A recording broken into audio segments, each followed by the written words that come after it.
This is our regular meeting of the Monterey Salinas Transit District Board of Directors meeting of November 13th, 2023. Before we get started, I'll call this meeting to order at 10 o'clock. But during this meeting of the Monterey Salinas Echo. During today's meeting, the public has several options to participate. You can join in person in the board conference room.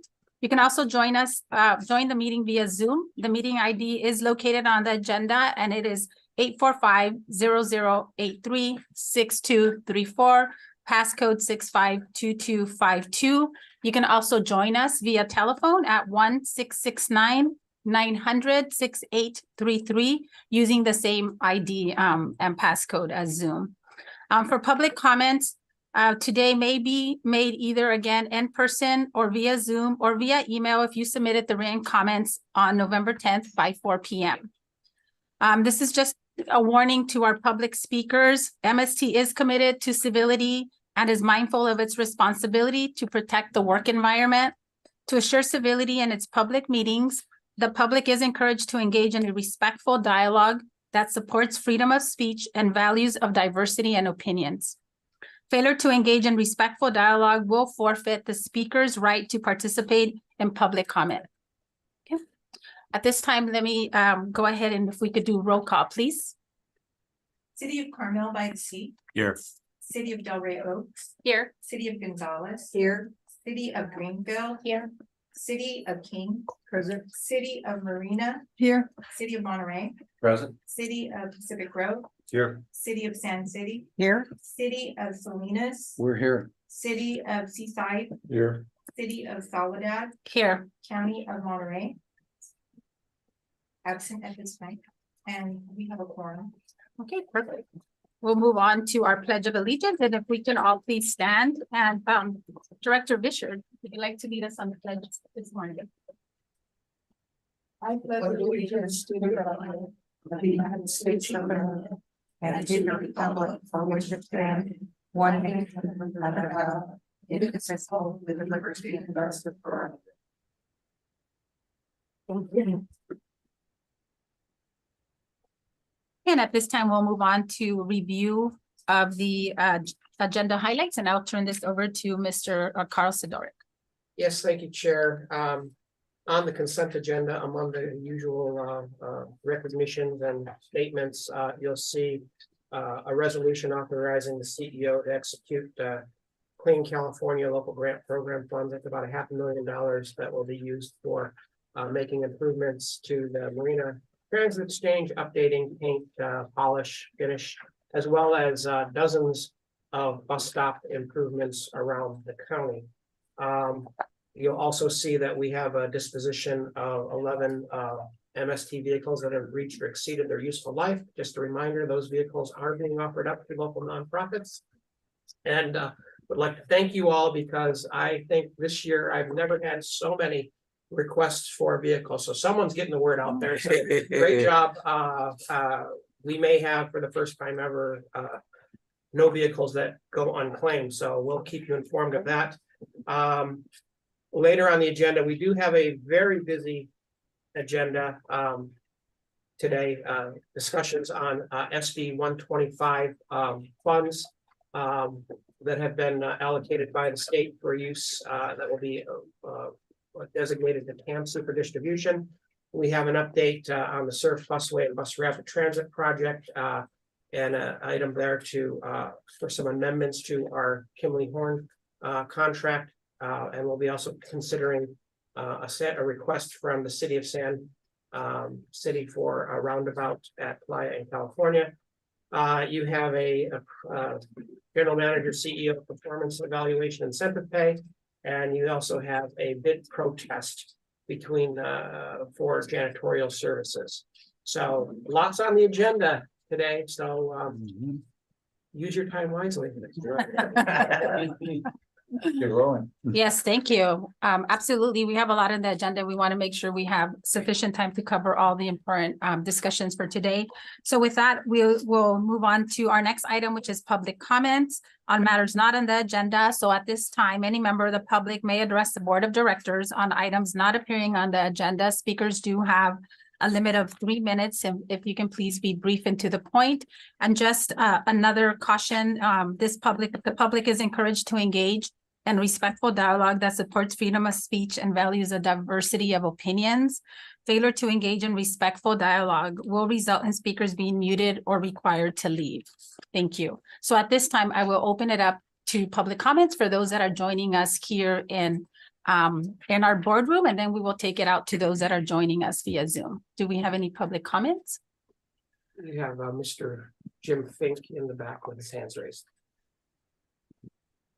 Thank you, Madam Chairman. I had actually asked for some items to be added to the agenda. They were not, so I'm going to, as quickly as possible, go through what I had. One item was to request that the line 4-3 be returned to its original routing, which would include South Main Street to San Joaquin to Pajaro, and then Pajaro back north to Romy Lane. Since the 95 had taken that while the 43 was out of existence, the bus stop for San Joaquin Street and the one on Pajaro at the southeast corner of San Miguel provided service to St. Ansgar's Lutheran Church and St. Paul's Episcopal Church. Neither of those churches are served by buses anymore. I now have to walk 15 minutes from McDonald's at South Main and Plaza to get to St. Ansgar's, and I'm almost always late for what I want. I would really like to see the 43 back on its old alignment again on South Main, San Joaquin, and Pajaro. The second thing that I wanted to mention is shock absorber problems, particularly with cutaway coach number 960, which frequently operates on the 43. Every single little chuckle, it's bump, bump, bump, bump, bump. So those cutaway buses, they need to have their shock absorbers checked. 960 is particularly bad. And then the third item is, with the service now extended to Gilroy once again, passengers transferring to either VTA or Caltrain have to have the Clipper card. And very frankly, now that MST is back operating into the Metropolitan Transportation Commission district, I would love to see MST copy other interdistrict lines, including the Sacramento lines, and take the Clipper card. I use the senior Clipper myself, and for example, BART, $8 fare, Walnut Creek to Berryessa, North San Jose. With my Clipper card, it's only $3. Mr. Fink, thank you for your comments. We are going to hold accountable to 3 minutes. So your 3 minutes have been up. Thank you so much. So we did note that, and we'll direct staff to look into those 3 items. Thank you. Do we have any other additional comments at this time? Okay, none from our board and Director. I just wanted to add, since it isn't on our agenda, but it's actually apropos because Mr. Fink, when I was pulling in for my committee meeting, I just wanted to extend my appreciation to the quality of our drivers and how they care for our community. The driver, which I believe was an MV driver, not only transported Mr. Fink here, but also took the time to, after unloaded, to walk him across the street and help him through across the crosswalk. It's those little things that make a big difference. So I just wanted to make sure our board knew that our drivers care. Thank you. Thank you, Director Labar, for that comment.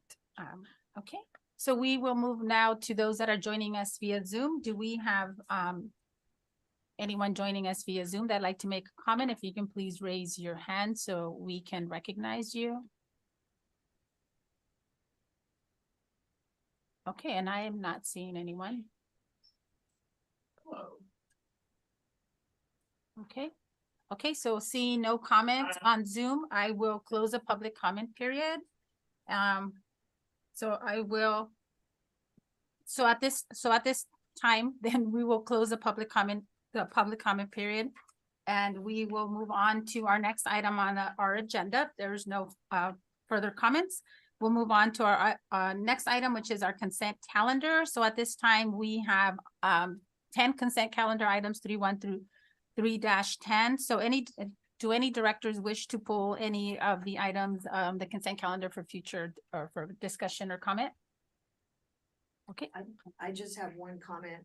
Since I was not here on the 9th, I will be abstaining from the consent in that area. okay. Move approval. Okay. Okay, we have a first and a second. All in favor, say aye. Aye. Any opposed? Okay, so motion carries unanimously. Okay, sorry, we have one abstention. 2 abstentions from City of Gonzales. Make it 3, sorry. Okay, so, I don't know if it's necessary. okay, so sorry I didn't say any of those that abstain. So we have 3 abstentions and First was from Alejo, second But from Tony Barrera. Herrera, Pacheco. Oh, Pacheco, right. Pacheco, Oh, okay. I heard you. and we have abstentions from Worthy, Rodriguez, and Risha. Mhm. Madam Chairman. So we will not take any more public comments. Apologize, Mr. Fink, that has been, the public comment period has been, closed. So we will move forward. My point was I So wanted we- two I have- items on the consent agenda. pulled. Excuse me, Mr. Fink, the Oh, staff is, He wants items from the consent agenda. pulled. oh, okay. So, I forgot to go back to the public comment. I apologize for that, Mr. Fink, and apologize to the public. So I know I took comments from the directors, but any members of the public wish to pull an item from the consent calendar, and which are the ones that you wish to pull, Mr. Fink? 3-4 and 3-8. Okay, so I have a question for our legal counsel. Since we already voted, do we need to, can we just go ahead and address those? So we can go ahead and pull those from the vote with the motioner and the second approving. We'll pull those and we can hear those separately after the consent calendar. Okay, so there was a vote taken already. There was a vote taken, so we, as long as we have the motioner and the second that say that they are withdrawing their motion, we will then carry forward with the motion that adopted items 3-1, 2, 3, 5, 6, 7, 9, and Okay. 10. And then here items 3-4 and 3-8. Okay, Director Pacheco and Director Alejo, are you okay with that? Fine with that. Okay, so, so then we'll go ahead and pull item 3-4. Mr. Fink, you wanted to speak on item 3-4? Yes. I wanted to inquire, I missed the last 2 meetings because I was hospitalized with a broken ankle. But at the end of August, I lost a cloth bag with the brand name Vanity Fair printed on in black letters. I'm wondering if at any point in time said bag passed through MST's lost and found department. I realize that the time has lapsed, but being stuck in the hospital messed me up. So I wanted to find out if anybody had seen that white, fairly large Thank- cloth shopping bag with Vanity Fair on it in black letters. I'm missing some important papers that were in that bag. Okay, thank you, Mr. Fink, for that. There is a process for lost and found, so our staff will make sure that they get to you if they found that. So you also had item 3-8 that you wanted to that you pulled for further discussion or comment? Yes, I wanted to find out about the 11 MST vehicles being disposed of. I wanted to get more information on that. Okay, so if we can, yeah. We can, Norm?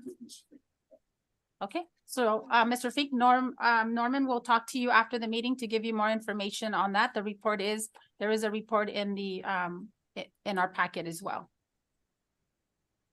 So I'll move those last two items then. A sec. Okay, so we have a first and a second. Mhm. Yeah. Okay, so let me do this again. All in favor of the consent agenda for items 3-8 and 3-4 and 3-8, Aye. correct? Aye. Aye. And who was Okay, the second? Pacheco. Any abstentions? Okay, It's the so same. the same abstentions? Yes. Okay. Any noes? Okay, the motion carries. Okay, then there was, is there a 3-9? We dash. No, No? that was not asked to be pulled. Okay, perfect. Okay, good. Thank you. So we'll move on then to our next items on our agenda. And at this time, we will move on to our action items and, oh, sorry, we have recognitions, special recognitions and presentations. And for today, we have 3 of those. So we'll begin with November 2023 Employee of the Month. And I will turn this over to Mr. Norman Tutubiku. Actually, it's gonna be Marzette Henderson presenting. Okay, so we'll turn it the over next to one, Marzette. And then I'll do the.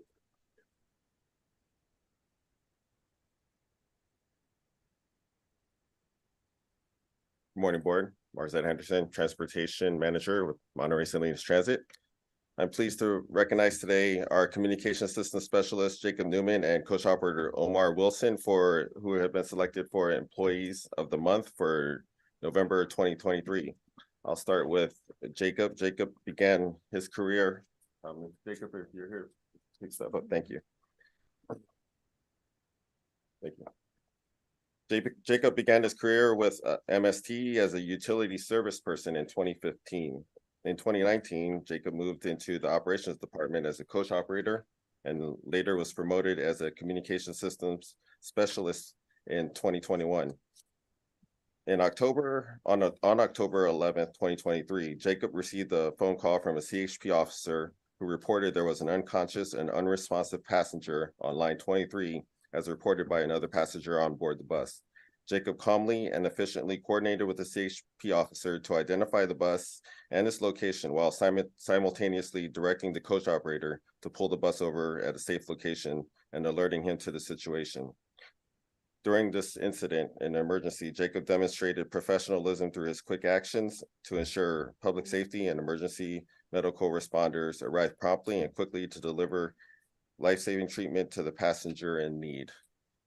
With that, I'll pause for a moment, and if you could please welcome and congratulating Jacob Newman.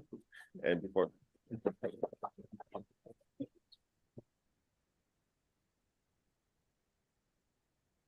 Thank you.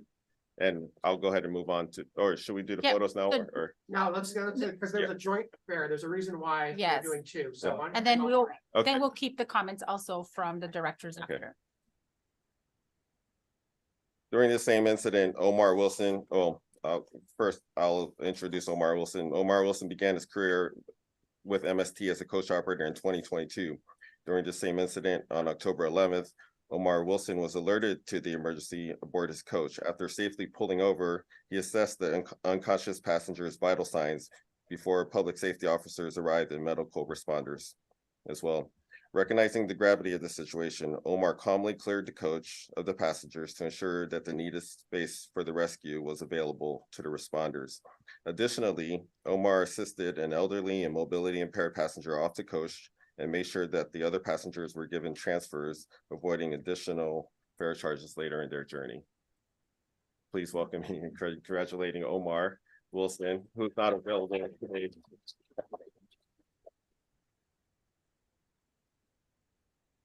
Thank you to both. And I don't know if you, do you want to say a few words before we make some comments? First, I'd like to thank everyone for appreciating this. It was a big deal. It took multiple people involved. And I'm really appreciative of the fact that MST is thanking everyone in MST's part that was involved in the situation. Due to the actions, we were informed that we saved this person's life, which was a very heartwarming to hear. So, thank you. Thank you. Thank you. And thank you to both. I think it's really important that we note as, you know, as Director Labar had pointed out about our coach operators, they're more than just a coach operator. And we've seen that throughout the couple of years is, they're involved with more than just driving our riders and our community. They're also involved with such tasks as you see today and being able to save someone's life and being able to be part of the process. To be the community that we know MST is and that community partner that we are. So thank you so much for what you've done to save someone's life. That's someone's brother, sister, father, mother. So thank you so much. Thank you so much to both of you for that. I just want to note that the gentleman next to Jacob is Ben Newman, who was a longtime retiree of MST. And he was my risk manager at one point. And so Jacob's second generation MST family here. Oh, nice. When we say it's family, it's about family here at MST, right? But yeah, Ben was a 31-year employee with MST before moving on to retirement. Marie, you want to join us? Are you ready for your question? Yes. Jacob Strong is here, and we have posted at least 4 or 5 Newmans in the family have come through MST. So some way, shape, or form. So All right.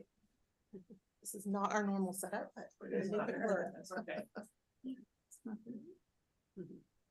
All right, thanks, guys.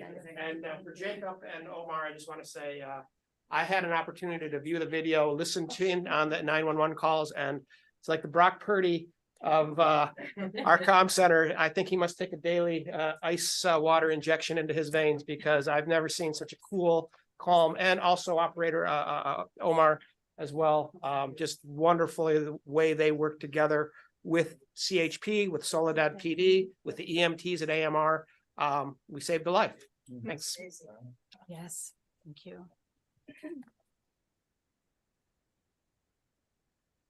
Okay, so we'll move on to our next and final recognition for today. It's 25 years of service anniversary, and I will turn this over to Norman. Hello, good morning. Norm Tuitabuki, the Chief Operating Officer for Monterey East Police Transit District. Thank you for the opportunity. Appreciate it. This is Michelle DiPatoro, recognizing her for 25 years of service. MST hired Michelle back in 1998, and she served as a utility service worker where she was responsible, similar to Jacob. She fueled our buses, she cleaned our buses, she parked our buses out. She did that for a while, then she moved in to the inventory control department, where she was responsible for purchasing the parts, fluids, fuels, other materials that we need to maintain our fleet of buses and vehicles. Michelle was also responsible for supervising and managing the inventory clerks within that department. And then recently, Michelle was promoted to her current position of maintenance specialist, where she is responsible for managing all of MST's enterprise asset management system. So EAM, that's the word that we use. That's the acronym, right? Enterprise Asset Management. She was responsible for launching that software. It took her a while, no fault of hers. There were many barriers that she had to get over and conquer. And so we did the best that we could to provide her the tools and the support that she needed. And we got out of her way. And then within, I don't know how many months it took her, but she was able to focus in, get that dialed in. And now we're currently using EAM not only in the shop to maintain our buses and our other vehicles, but also we're using it in the field to maintain our facilities. She led that huge effort. It was a multi-year effort that required a lot of collaboration with other MST departments, all kinds of different personnel. and then also our vendor who helped us implement that. Her success in launching the EAM system within our facilities department has led to reduced paperwork. So we don't have, boxes of paperwork that we used to file. We still have them on file because we're required to, but we don't do that anymore. She streamlined our processes, and then she's helped us realize a bunch of different efficiencies within the workforce. Michelle's a local, right? She grew up here. I spoke to her this morning. She's been here since she was 4 years old. And so she grew up on the Monterey Peninsula. One of the things that I noticed about Michelle was that she's doing something in the community. I don't know if you remember this, but probably about 6 months ago, I was at a beach cleanup and I saw another MST logo. So I'm looking around, and she turned around. She was there doing the same thing I was, doing our part to serve our community. Saw her out at the beach cleanup, and we spent a couple hours cleaning up the beach. She went one way, I took my daughter the other way, and we both came back with a bunch of garbage. So anyways, want to congratulate Michelle for 25 years of service. Thank you.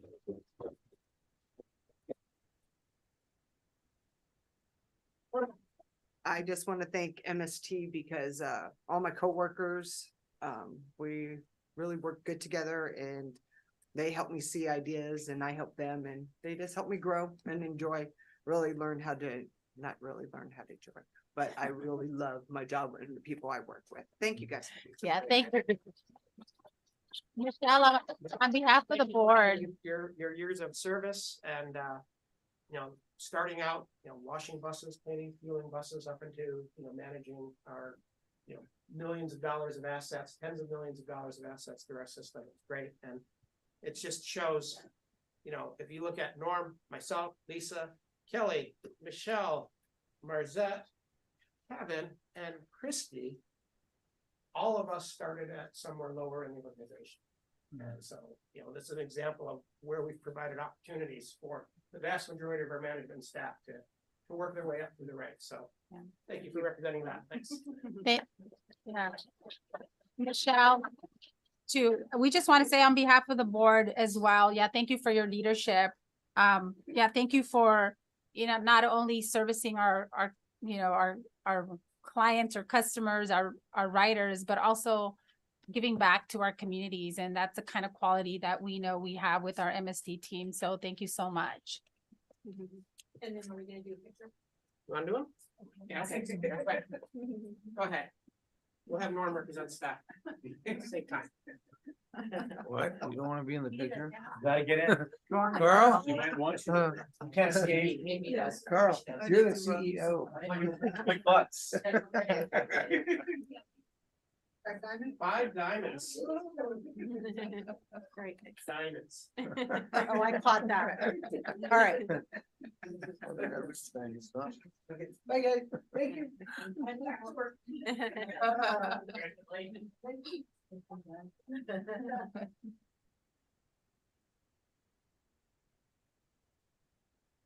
Oh, you mean Okay. those aren't real diamonds, the ones you give us? Did I see that? They're fake.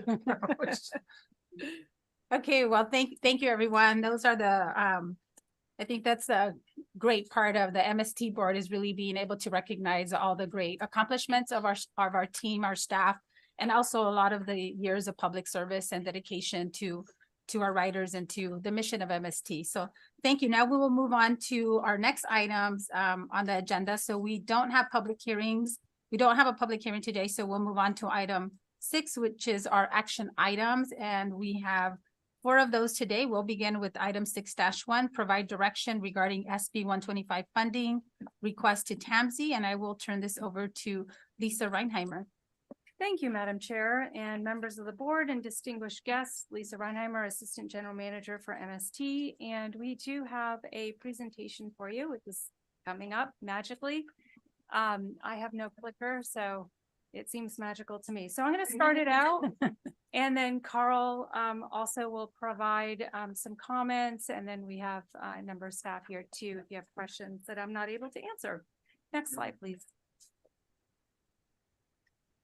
So I'm going to go through the SB 125 legislative intent, talk about MST funding needs and projects, talk about the TAMSI proposal for the SB 125 funding split, also talk about submittals, deadlines, and allocations, as well as summary. But before I do that, this is coming back to your board. We talked about this last time around and submitted the project list that was presented at that time to TAMC. Next slide.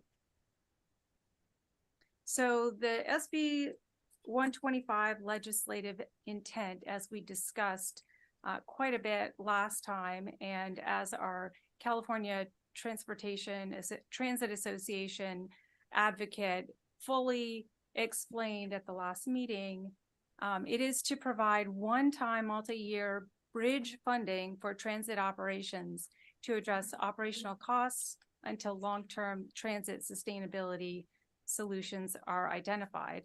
Also, to assist transit operators in preventing service cuts and increasing ridership, prioritizing the availability of transit for riders who are transit dependent, and finally, to prioritize transit agencies representing a significant percentage of the region's ridership. MST provides 100% of the region's ridership. Next slide. So these are the projects that we had submitted last time, totaling $51 million and change, almost $52 million, including transit operations funding shortfall that goes into 4 years worth of bridge funding for an anticipated budget shortfall. Also for the Surf Busway and Bus Rapid Transit project, as well as support infrastructure and electric charging infrastructure for the Surf project, as well as projects to implement the innovative clean transit regulation. This is an unfunded mandate from the California Air Resources Board through 2030.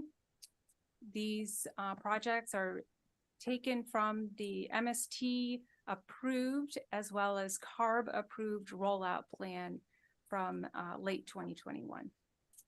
Next slide. So TAMC's proposed funding split is to have 50% of the monies go to MST and 50% of the monies go to TAMC. I already talked about MST's priority projects. TMC's proposed projects are for the Pajaro Watsonville multimodal station, that's a rail station, as well as the Salinas Rail Extension, the Central Coast Rail Positive Train Control, as well as the King City Train Platform Project. They're also proposing to pull an additional 9.2 and change million from the Measure X program to fund the Surf budget shortfall. Next slide. So this was taken from information available through the American Public Transportation Association, as well as through MST's Public Transit Rider Survey. And we wanted to point this out because MST's riders are extraordinarily transit dependent. They are low in college attendance.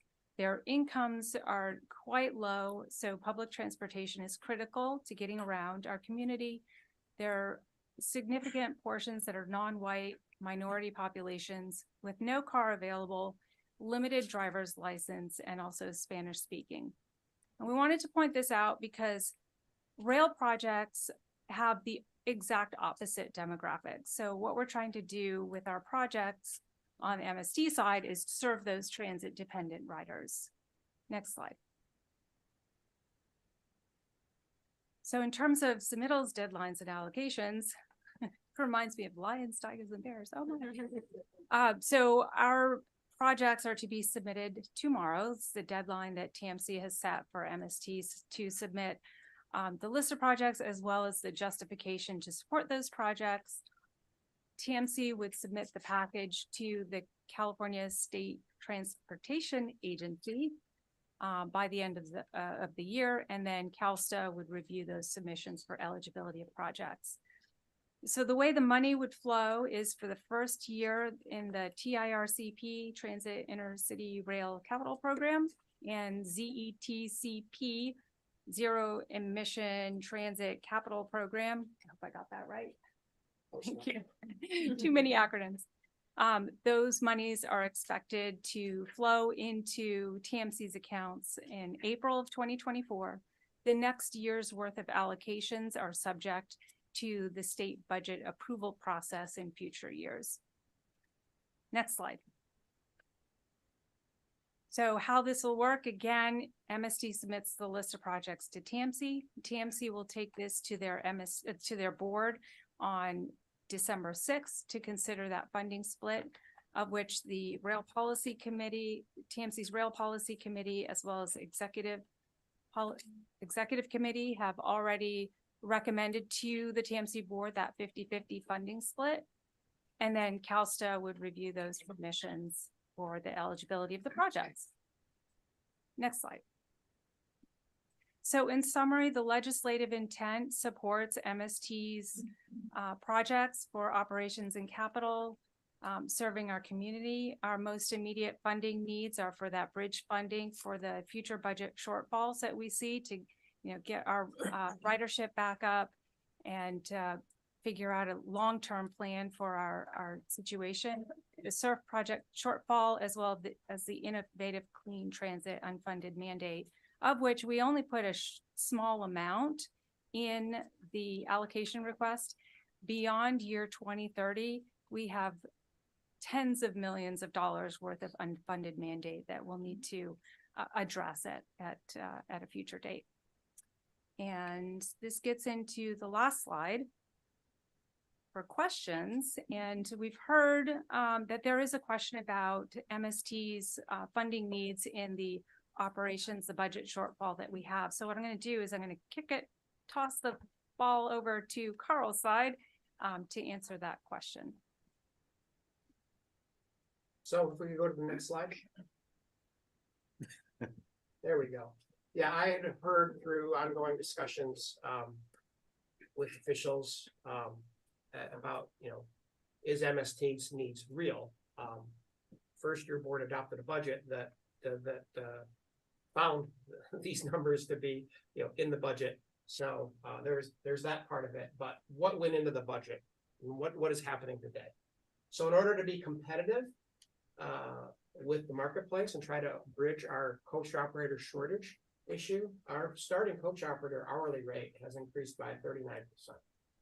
The price since 2019, the price of a gallon of diesel fuel or its equivalent that we use has gone up by 50%. The cost of an electric bus, battery electric bus, has gone up by 36%. The SURF construction, admittedly in 2019, we had not started the official design, but when we were, first kicking this project around, the project has grown significantly in really complying with various design needs. And as we've learned what really needs to happen with this project, we do have that, funded all but $10 million, $9.2 million that's been addressed earlier. Our costs, those labor costs, fuel costs have caused our costs to go up significantly. The MST rides program, which we contract out, and MV fixed route programs have gone up 39% and 21%. Our fare revenue has dropped considerably. We have, offering programs to boost ridership, fare programs that cover some of the costs of our services through the colleges and Hartnell College and MPC and CSUMB. But most importantly, we no longer provide the military services they were covering 100% of their cost of service. And after COVID, they elected not to invite us back onto the base, and that program has gone away. Our fare box recovery, as a result, the amount of our fare boxes has dropped from 2019, 17.7%. Our state mandated amount that is currently on hiatus since COVID, but we're down to 8%. So our fares are covering less than half. Part of it's from the very popular, we've done the $2 for 2 hours where someone can ride and make a transfer. We used to charge every time someone got on board the bus, but we elected with the Better Bus Network to offer our passengers one fare for $2 to complete their trip from wherever they need to go.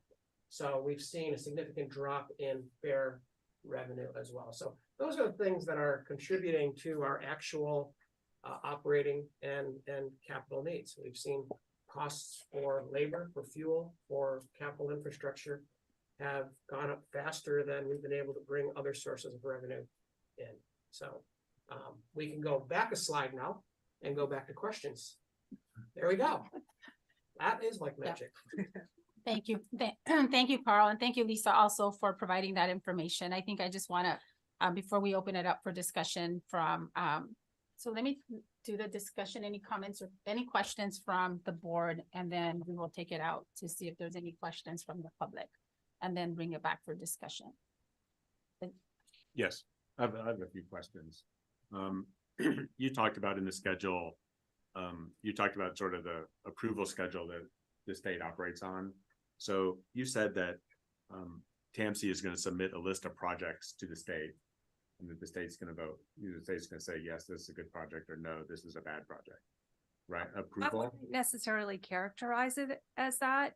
The state in its guidelines has given deference to the Okay, Regional Transportation Planning Agency to submit projects that are eligible. so There's no doubt that the rail projects are eligible. It seems to staff as a misalignment with regard to the legislative intent, considering what MST's needs are. so when MST asked for $53 million and TAMC is recommending $26 million, did TAMC just reduce the dollar amounts on all of our, we had two big asks and two little asks. So did TAMC just reduce the dollar amounts of each of those projects, or did they pick and choose? No, they, their thought is that to provide 50% of the SB 125 eligible funds to MST to do with what we want. They didn't want to get into how much we put into operating, how much we put into zero emission bus. So it's just the MST needs and 25% plus, which I think it's important because I think it's a very creative solution that TAMC Executive Director Todd Muck provided and his staff, is that these rail projects are ineligible to be used with local Measure X funds, whereas the SURF project is an eligible expense. So they elected to pull, they're proposing pulling the $9.2 million construction shortfall out of Measure X, and then using that 9.2 million of SB 125 from to fund these other programs. And I think those types of solutions are appropriate. And so the real issue is now what happens to the other 15 million that we haven't identified a swapping type of arrangement for. And those are the types of discussions we wanted to have with TAMC, and we met last week with CalSTA, who recommended some potential ways to offer up build an application for a fund using some of this money, and then if it's funded, return the money back to MST for its uses and how they would score that. Unfortunately, by the time we had that meeting, Todd already had policy direction from both his executive committee and rail policy committee. And as I tried to press him in this meeting with CalSTA, kind of said, look, I have my direction, and this is my direction. And so we're kind of at, our staffs are at the directions of our boards at this point, is where we're at. So your approach here to these negotiations, or whatever you want to call it, is not that, is basically what you stated. So your staff is unwilling to go, these are my words, and I apologize for my words, to address those 4 projects that were on slide 2. So those 4 projects that were on slide 2 were rail projects. And they, there's language in SB 125 that talks about the interconnection, the language is really specific, the interconnection of local rails to the California high-speed rail network. And so we are not going to talk about whether those projects on slide 2 address that particular funding requirement. That's what I heard from you, Lisa.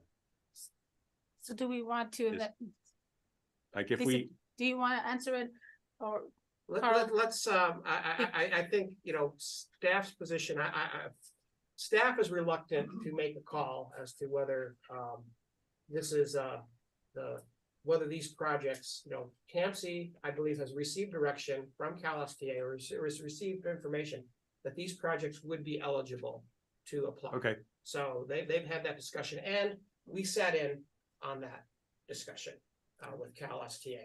And they did, you know, they did comment that there were other sources of funds that TAMC could use other than SB 125 that are rail specific that would not be competing with MST because MST wouldn't be eligible because they are for rail programs. This would be the State Transit Assistance Program and the intercity ITIP. I don't, ITIP. ITIP. I don't remember what that acronym stands for, but we specifically talked about those two items. And there was no movement from TAMC staff in this meeting because TAMC staff had already received policy direction from their executive committee and from their rail policy committee. So I don't feel like TAMC staff really felt they could, they were in a position to be bargaining in front of the state officials or with MST. So, so here we stand today. great. Yeah. Thank you.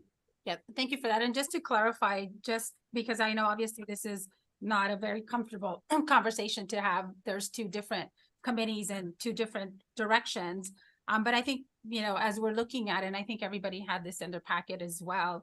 If you look at, you know, the legislative intent, and as Lisa pointed out in her slides, some of that language is very specific, although we know that rail is eligible, but this money and, you know, this money and its specific intent really does show up in some of the language that we have under section 5075226D-1 through 4. And that is specific in terms of one-time funding for transit operators to address operation costs until long-term sustainable funding is identified. So this money is not ongoing. And prevent service cuts and increase to ridership, which we've been hearing that for the last 2.5 years, 3 years. Prioritize access to transit for those who are transit dependent.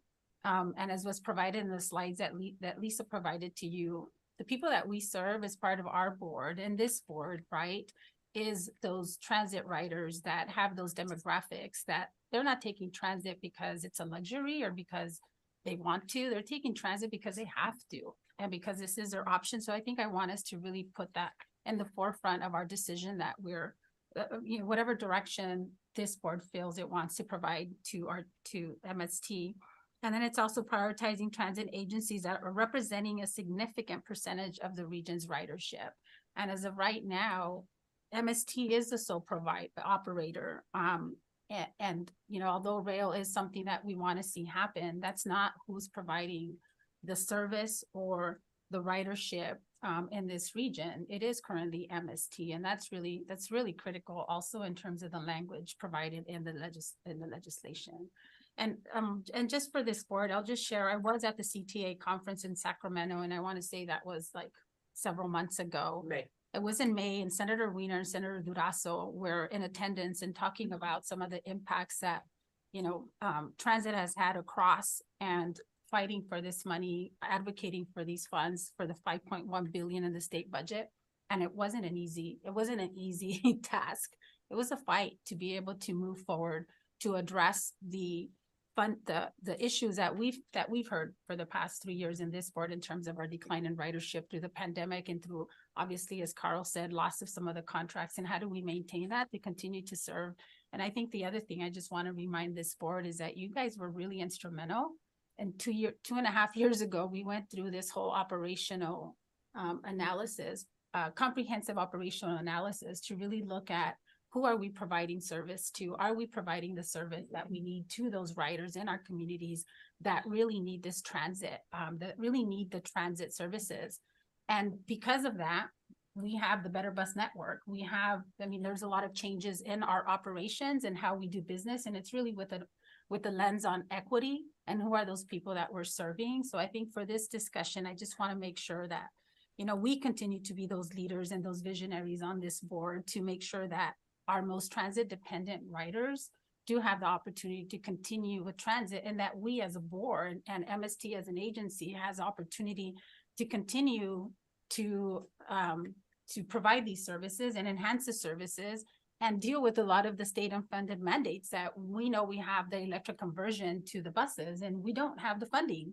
So these funds also give us an opportunity to be able to do that and to look at how do we make sure that we're putting ourselves in the forefront with this funding, and then looking at what else we need to do moving forward. So for me, I think it's really important that we remember those riders and that's kind of in the forefront of our decision-making for today. Madam Chair? Yeah. I want to make a comment in response to that, because many of us wear different hats, right? And all the board of supervisors are members of TAMSI. Every city has a seat at TAMSI as a voting member, and we have different goals. So obviously, wearing our hat of MST provides critical service to our residents every day. But TAMSI has been working on a plan for a long time to extend passenger rail from San Jose to Fort Salinas to our rail station there. And we know that the future of rail is the closest train station. I mean, high-speed rail will be in Gilroy. And our future rail is interconnectivity between different counties. And so there's also a vision for that and trying to extend that. And we know that ridership is important to sustain rail service. And that's why having different stops, whether it's in Castro or in Pajaro, are important to that project. But in light of what Pajaro just went through, disadvantaged communities like Pajaro or King City often don't get the investments. They're good ideas, but they getting pushed off because they're never made a priority. In this case, I actually side with TAMSI and our rail committee, which both Mike LeBar and I sit on, is that this is one of those opportunities where we're having to say, in light of what some of these communities been through, we're gonna make a decision to actually invest significant dollars so that those projects can move forward. A rail station in Pajaro could be a game changer for that community. And in fact, our rail committee at TAMSI had our first ever meeting with members of the Santa Cruz County Regional Transportation Commission. We actually went on site and with staff to see where would this train chasing be. We never had that kind of meeting before. So I didn't want to just voice that, put that in this conversation because yes, we've got a lot of great ideas going here, but there's also these communities that have been waiting for their investment to come their way. And this is one of those opportunities where we actually got a $2.2 million grant to do the environmental review for Pajaro train station. Now this money would be able to build out the next phase of that. So I just wanted to add that into the conversation because I think this, for me, this is one of the examples where we're trying to say Pajaro is going to get its resources and something that will really be a dynamic change for that community. Thank you, Thank you, Director Alejo. I appreciate that. And I'll reserve my comments if there's any other directors that have any comments. Well, Madam Chair, if I may, I really appreciate, even though there's different ideas, different thoughts, I think coming together is a consensus building. Like Supervisor Alejo mentioned, the city of Pajaro, and I think coming together and really working together for the community, the entire community. I think we're going in the right direction, so I appreciate that. Thank you. Yeah. Thank you, Supervisor Alejo, for making the comments because I also serve on the rail subcommittee and on TAMSI as well. The dilemma is, and we are faced with when we serve on different boards, we all can identify on one side, on the MST side, I can clearly see the picture and the need. And on the TAMSI side, I can clearly see the need and the long-term vision as well. So it's not that we are in conflict with our missions. The problem is that we are always reaching for the revenue that can come. And this is a unique, maybe not the first time, but the first infusion of money that can subordinate what we all lost through COVID.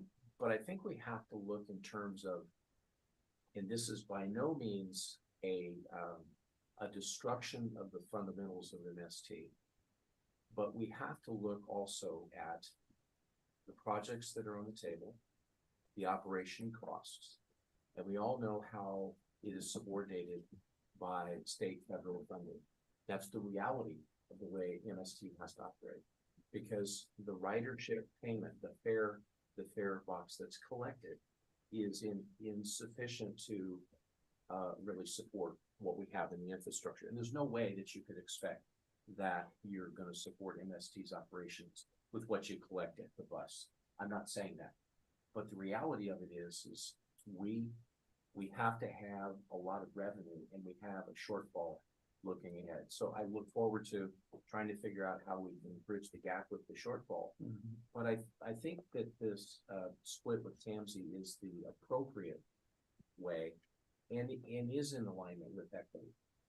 Because as you've outlined, we have other needs in other parts of the county. And it's not one or the other. We're trying to do the middle. And it's not right or wrong. If TAMSI kept all the money, that would clearly be wrong. If TAMSI got all the money, that would clearly be, with my hat on as an MST board member, that would clearly be a Yahoo moment. That would be, yay, we've solved a lot of problems. But then there would be losers on the other side. So I think this is the appropriate compromise. As painful as it is to say that, it still puts some dilemmas and some discussion points that will be hard for this board as we go forward. We still have a funding shortfall, and we realize that. Every large transportation project that TAMSI has a shortfall, every single one. And the fact that TAMSI with Measure X and other assistance is able to work so well with the staff or the executive director in this board, I think is meaningful. That we do have some seed money that came from Measure X. We do have projects that are moving forward to assist with MST.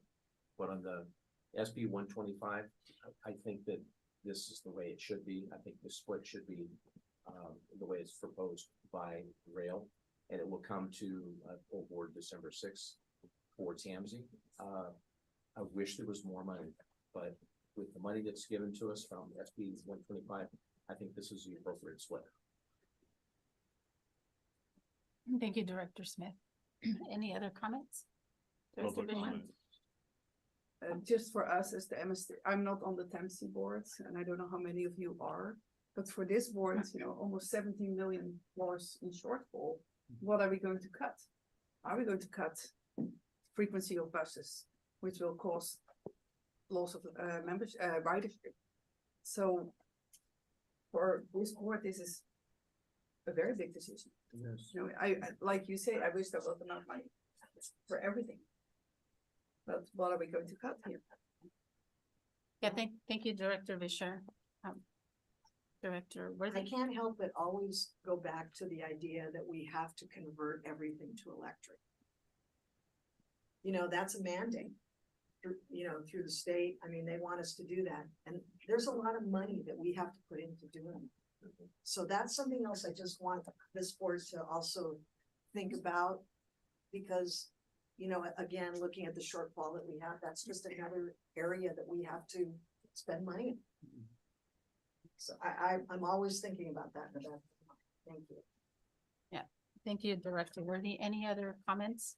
Madam Chair, From our all board? that is, I think at the next fiscal year coming, our local Speaker of the Assembly, Robert Rivas, is in a very influential position. Definitely another ask for the next budget cycle, which legislators put in their request to the different budget committees around March, April, to make a petition for those additional 17 million in shortfall. That would be my advocacy for the next budget cycle. Yeah. Thank you for that comment. So I just want to go back before we take it out to the public. But I just want to go back. Thank you everyone for your comments. And I think, as I said, I know this discussion wasn't going to be an easy one, and it's not about one side or the other who gets more. It is a partnership. We have many projects with TAMSI that we do together. And I think in the spirit of that partnership, it's really important for us to be able to look at both sides and where's a win-win, because at the end of the day, it's for our residents, and it's for those riders that we're looking at how are we making their life better, and the investments that we're making today and some of those future investments. But I think for me is I just want to go back to the legislative language, because there is specific language in that legislation that really does address those key factors in terms of the current ridership. This money is not ongoing. This is a money for 4 years that we have, and how do we best utilize that? And I come from South County. I come from the disadvantaged community. We've been advocating for this board has really supported advocating for our South County communities that we're not invested in? And how do we continue to invest in the conversion to the Better Bus Network has been some of that equity that was needed in our communities that haven't, right? You know, such as Pajaro, such as King City. But I also want to remind the board that MST, despite the challenges that we've had in terms of operation, has been there for the community, did show up for Pajaro when the families needed us. We showed up during the wildfires in the peninsula when we had to evacuate the seniors from the nursing facilities. You know, we showed up in South County when there was a need for our buses that were Wi-Fi connected to be able to help our children. So I think, you know, we as an agency, as MST, as this board, you all have been leaders and visionaries to be able to address equity. So it's looking at, for the legislative intent, it was really to be able to look at the fundings that we have now, because there are an opportunity on both sides. But how do we make sure that it's not a 50-50 split? And if there's a compromise, it can be made for MST to make sure that we have that funding source that we need to be able to ensure that we're taking the opportunity now to be able to, you know, move us forward in terms of those electric buses that we need to buy or purchase. That is an unfunded mandate, and some of those other projects that were listed before your board that were approved before your board last month. And so just as a note too, just so the board knows, the city of, I think the county of Mendocino, Lake, Humboldt, Kern, and Stanislaus, they did, their agency, what do they call the RTPA? The RTPAs did provide 100% of their funding, of this funding to their local transit agency. So, you know, I know that many of us sit here with both hats, but it's how do we, as the MST board, because you're here as the MST board as well, how do we ensure that what we're getting is really what we need to be able to better serve and invest in our riders, the future of our riders? If I may, this has been really difficult because CAMC and MST have a very long-standing positive relationship. You know, as Todd and I have discussed, I told Todd, you know, lots of money solves lots of problems. It also creates lots of problems though too, right? As you start to figure out how to divvy it up. So trying in my head, you know, part of the box that I think CAMC is in right now is they went very early to their policy committees, even before final guidelines were developed, and, you know, shared the potential of this funding, and, you know, set expectations of how this funding might be used. And I can understand the excitement for that without, you know, clarity perhaps, or as much focus perhaps as MST has on the intent. I would offer that there's a way to modify the proposal that the executive committees and rail policy committees of CAMC has had that could better meet legislative intent and provide funding opportunities for these very projects. And this was brought up in a meeting with CAMC staff last week, with Todd, myself, Lisa, the other members of CAMC staff, and Chad Edison, the deputy director of CalStaff, who is the person ultimately who will be reviewing all 40 RTPA submissions on this. And one thing that he suggested is that funding could be used in the next cycle of TIRCP, Transit Intercity Rail Programs, which governs this program, that these rail programs would be eligible for. And if we were to take an amount of what MST thinks is its share and allow CAMC to say, this is our local match. However, if we receive the full grant from the TIRCP program, we will be returning that money to MST purposes for zero emission bus, and CAMC would then be able to claim the greenhouse gas emission savings by saying we're going to return this funding to MST for these purposes, making that project much more competitive against other projects. So my suggestion is for MST, the last two items, items 4 and 5, are our least ready. The hydrogen is not something that we have facilities for yet. We don't have dispensing. I don't have the facilities. could we have them in 5 years? Absolutely. We're working on that now. But out of, recognition of everybody needs a little something, we're talking about a $15 million delta of what MST thinks the SB 125 intent was versus what TAMC's offering. 7.5 of that, roughly half of that, I'm suggesting could be claimed by TAMC, could be used as a local match on a TIRCP grant. If that grant is successful, it gets returned back to TAMC. If it's not successful, it stays with the rail program. And roughly we split we're talking about splitting, let's split the delta that we're concerned about here, the 15 million. The issue is that's not the direction that the executive committee or the rail policy committee heard, because that suggestion didn't come from CalSTA staff until after those bodies had met and provided direction to staff. So one option might be for MST to appeal to the TAMC board about its needs, about the legislative intent, but to offer a creative solution that provides a win-win where TAMC would get $10 million that we're swapping from Measure X to MST, flexing those funds, plus potentially another $7.5 million that they use to leverage a grant that could fund these needs better, that could possibly, if they're successful, come back to MST, better meeting the intent, and we all get a win here. I know it's complicated a bit, and it's but that's somebody they don't make it easy on us. The state they claim to be supportive of public transportation, but they put a lot of barriers in our ways to make these things work. But that is one approach that we might, as a board, consider giving some direction to your chair or staff to appeal to the full TAMC board at their meeting of December 6th. Prior to that, so they could consider that as part of a final action when they make their final decision as far as what their plan is going to be.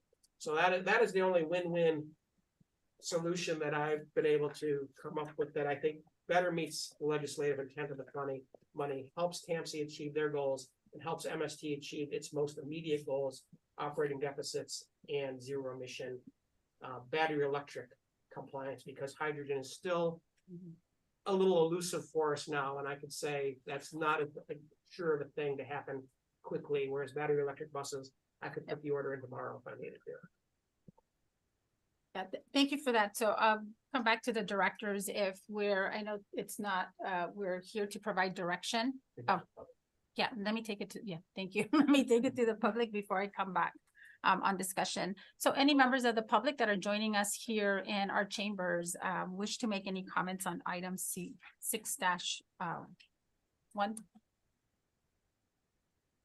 Okay, seeing none, then I'll take it out to those that are joining us via Zoom. Any members of the public that are joining us via Zoom would like to make a comment on item 6-1?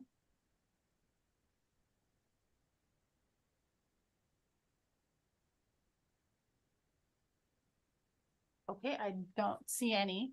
Okay. I see none. Okay, seeing none, then we will close the public comment period and bring it back. Just for direction then from this board to our CEO. Director Smith. So if I look at this tonight or today, what it's saying is this is for a discussion point, and then to give our director directions to move ahead.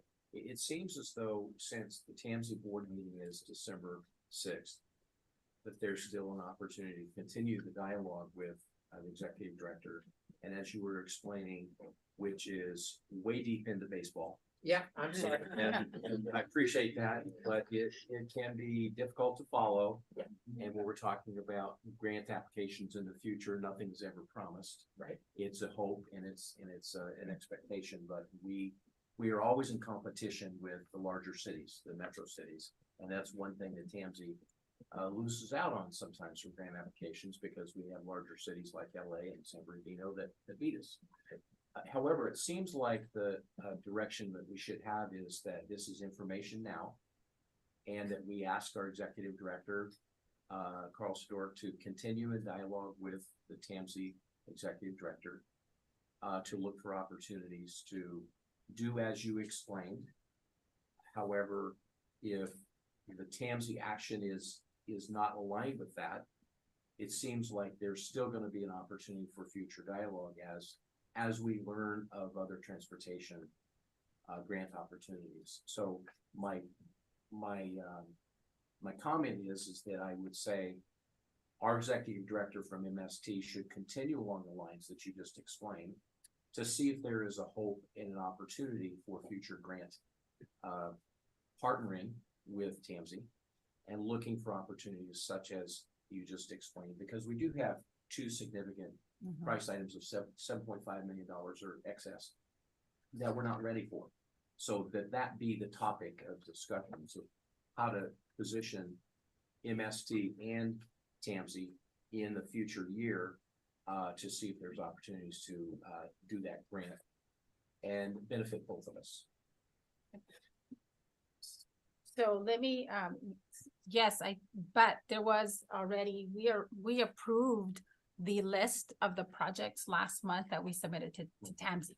So with this discussion now, it's an amendment, and I'm gonna look for our legal counsel to make sure that, so it'll be continuing the conversation, obviously with TAMSI, looking at opportunities. We have, obviously, as Carl mentioned, there's two of those projects in our project list that we can amend because we're not ready to move forward with.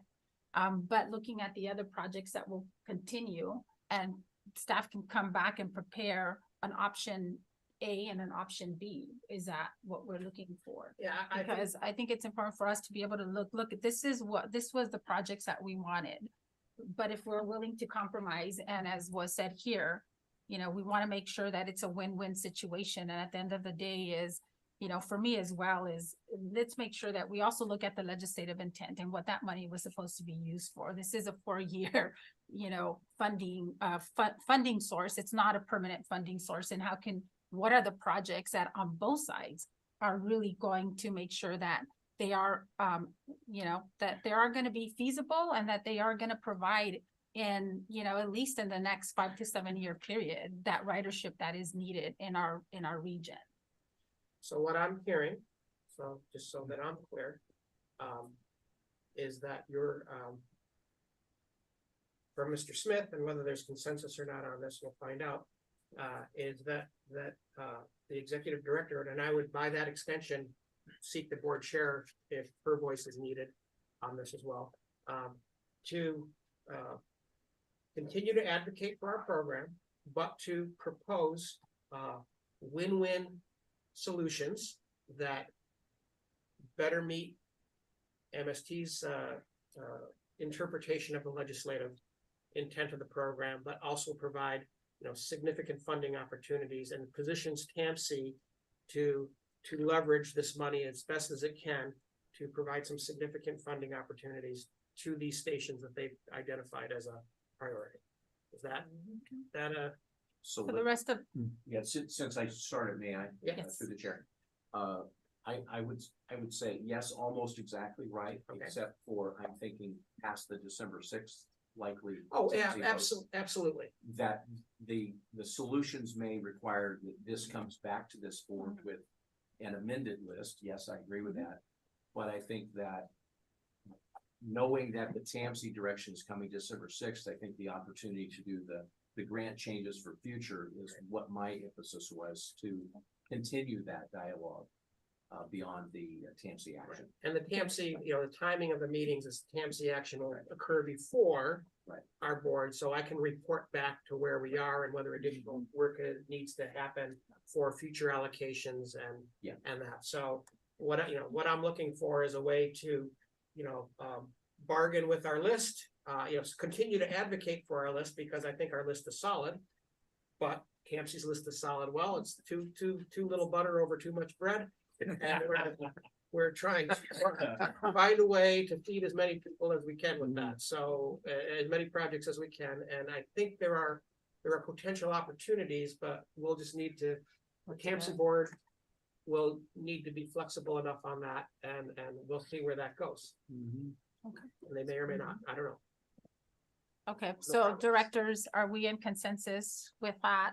Any Okay, so I'm looking around, I need I know. a Chair. nod or no, or a smile. Um, Carl, you will be able to come back to us Yeah. in December, December. correct, and kind of tell Tell us what happened okay, or what's happening. happening. It's, Okay. you know, the TAMC decision, it still has to go to CalSTA Right. and, We still have to approve it. CalSTA, yeah, has said that they're going to be relatively deferential to local decisions. We'll see what that means. Yeah. What does that mean when the state says they're gonna be deferential to local decisions? I don't know. So Yeah, Madam thank Chair, you. I So, think, hold on, Director, I that think was, yeah, I'm, your question. I'm moderately okay with the direction. I think the thing that bothers me about it is, you know, to the comments that have been made by the TAMC members and Direct Chair Velasquez, is that direction doesn't address, you know, that direction is more of an direction towards accounting, and it's less of a direction towards the policy, you know, the original intent of SB 125 and the policy implications that, you know, the chair has brought up that I agree with. And so, you know, I acknowledge that, you know, maybe this direction is a compromise, but I think that, you know, it's this board's job to advocate for, you know, it's the board's job to advocate for MST projects.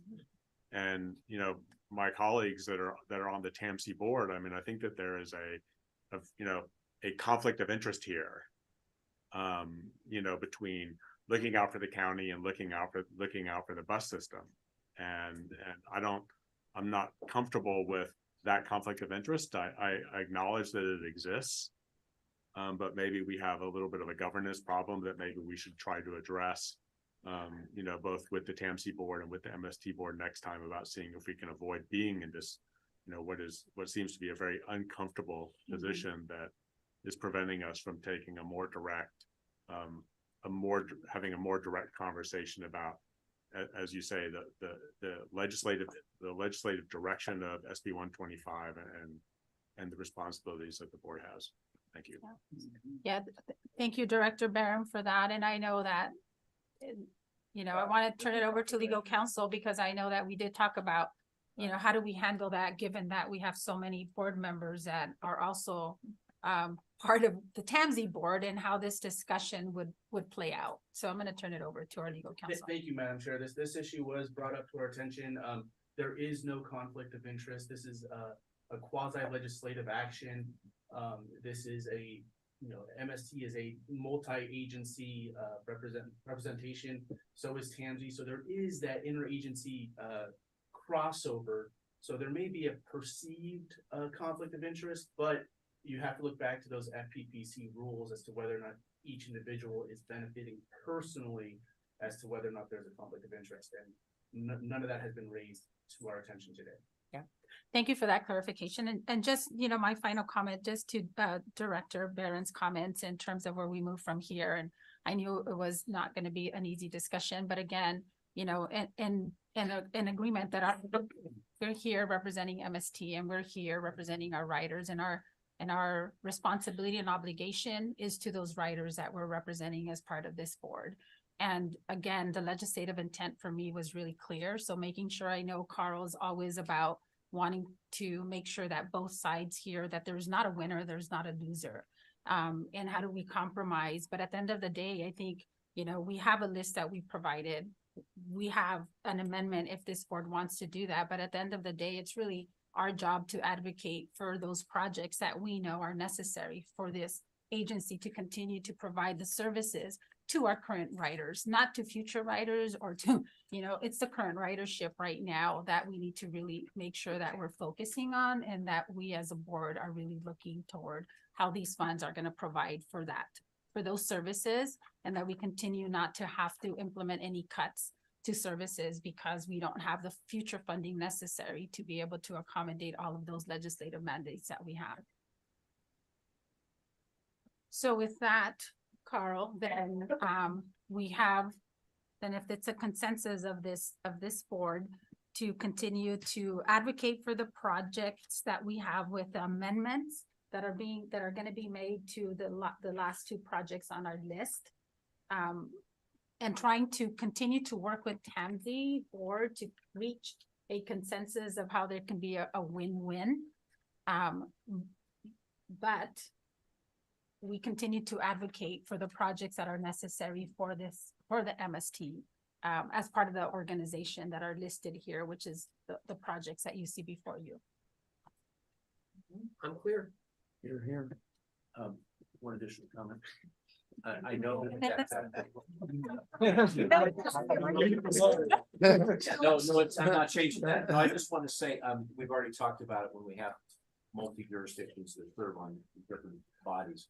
I just like to say that, the goal should always be that it's collegial, that we're not necessarily trying to take sides, but we're reading the map, and we're also reading the instructions of both agencies' mandates, and none of that takes away from the advocacy of both MST and TAMSI.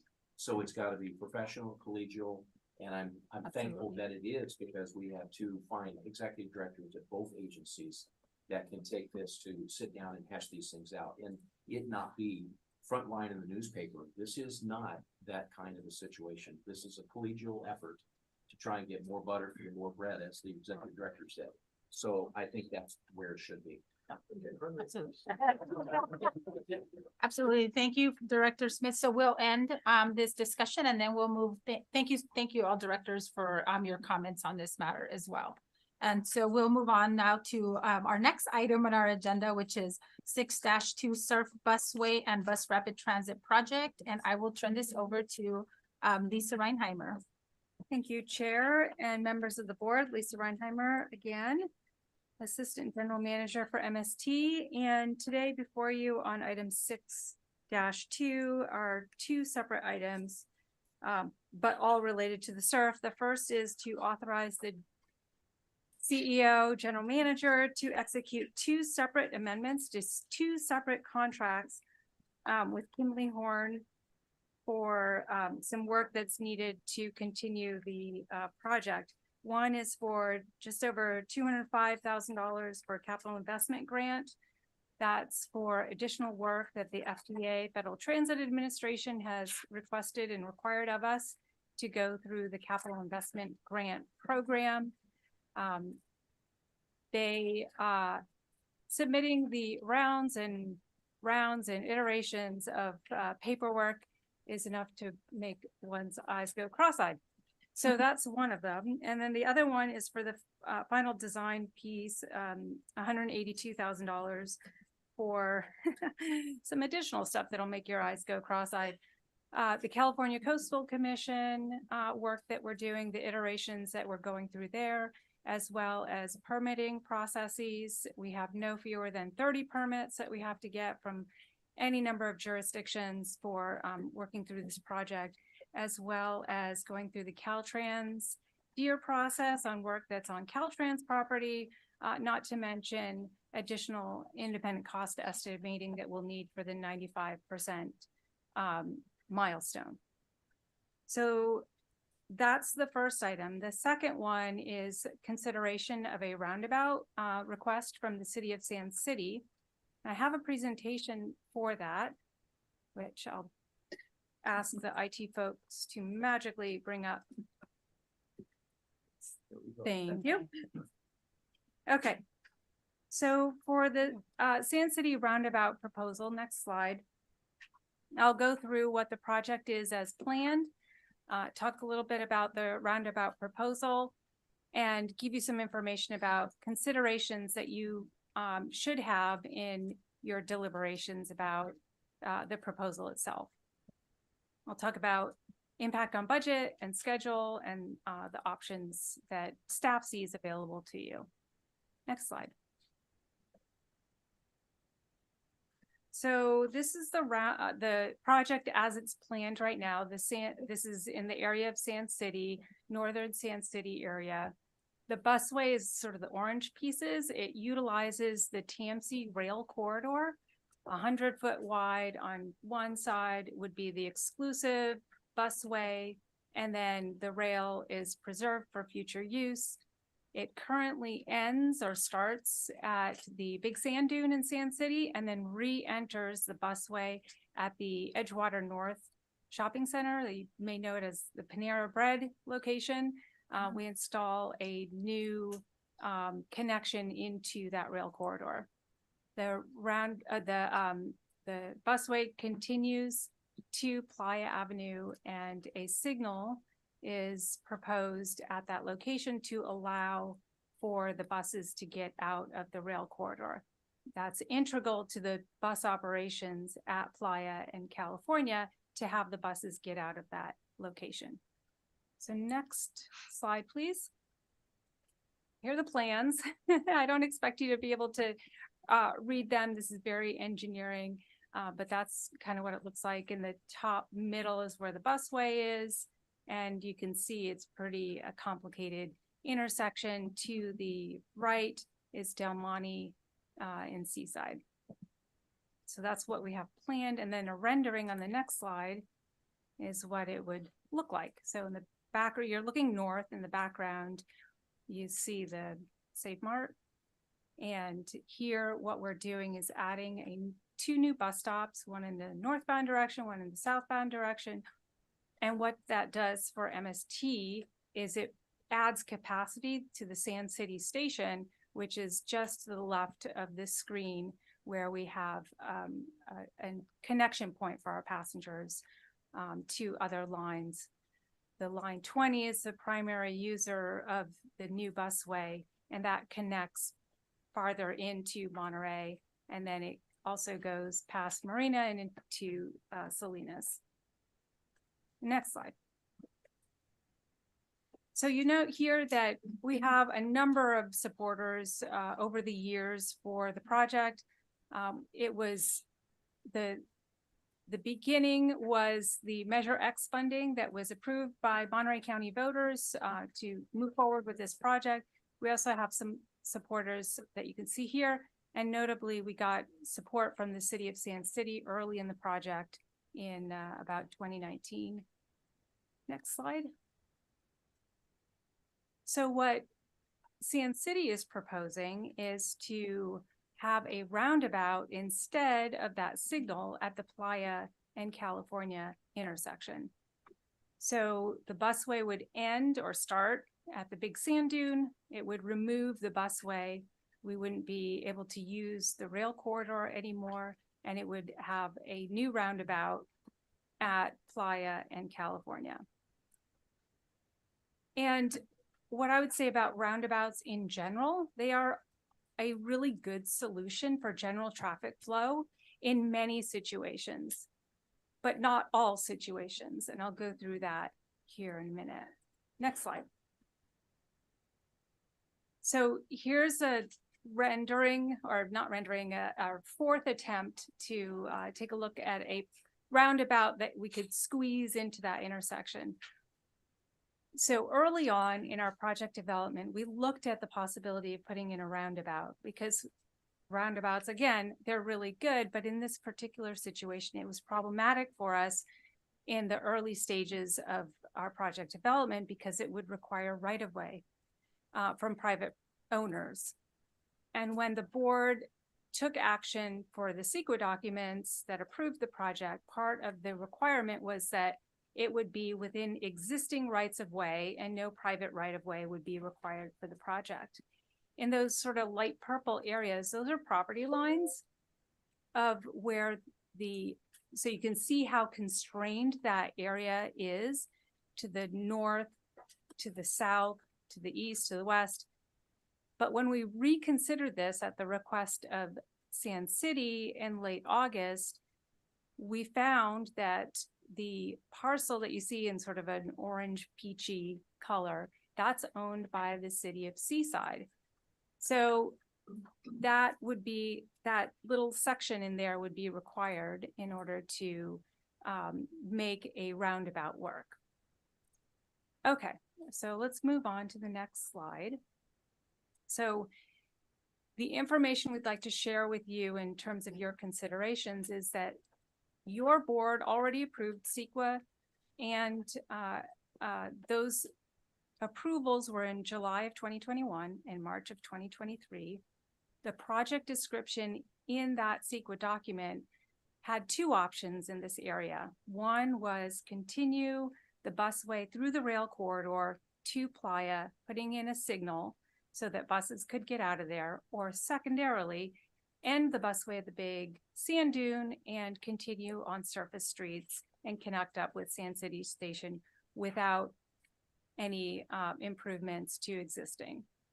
The project, as you know, was already litigated twice, not once, but twice. And so a change in this may expose MST to further litigation. The NEPA, National Environmental Policy Act categorical exclusion, also repeated what those two options were that we considered in the project description as part of the CEQA documentation. Next slide, please. So for a roundabout, even if we get past that CEQA NEPA thing, a roundabout would require that right of way from Seaside to put it in. It would be, in our opinion, a separate independent use project that would benefit mixed flow traffic more than it would benefit MST buses. Keep in mind that only 0.5% of the trips at the Playa and California location are MST buses, but we are removing about 1% of those trips through that intersection.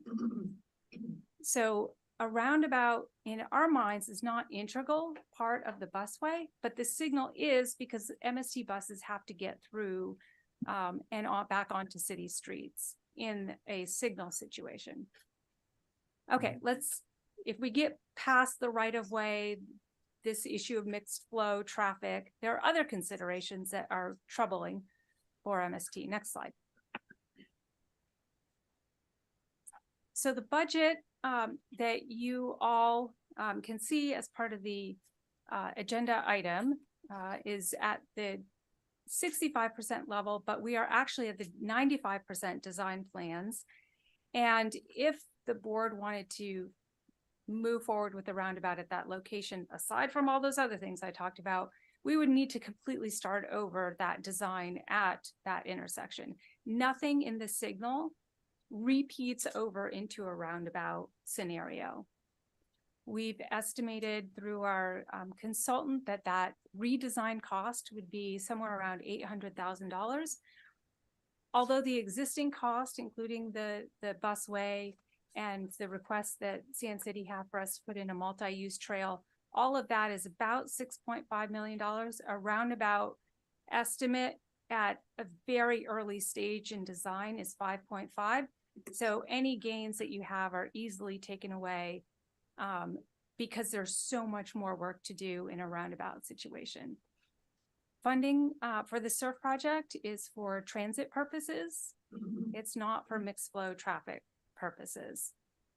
So we have capital investment grants from the Federal Transit Administration. We have a transit and intercity rail capital program funding, et cetera, et cetera. Those are all for public transit purposes, not necessarily for roadway improvements. Next slide. So the impact on the schedule is also important to understand. We estimate that, okay, we get past all those other things, it would cause a 6 months delay in the project because we have to redesign everything.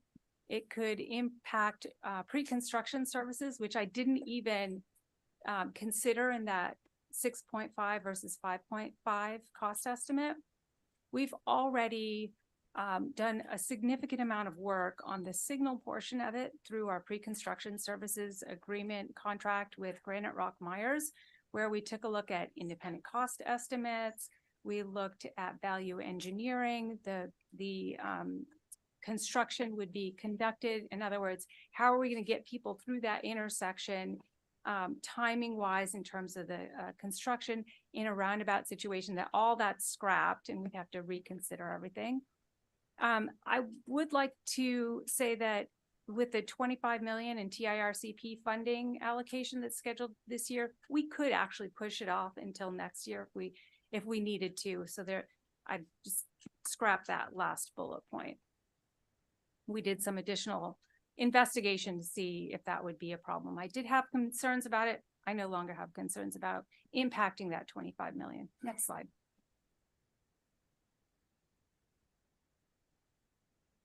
Okay, So best I can tell, your options today are to continue as planned with the traffic signal at the Playa in California location, or end the busway at Highway 1 southbound on-ramp. That's the big sand dune there, and then allow the local public works departments to plan and design and fund a future roundabout at that location. If that's the direction that the local community wants to go, rather than having MST buses go through there, it would be the appropriate place to have the local public works departments do that work. Next slide.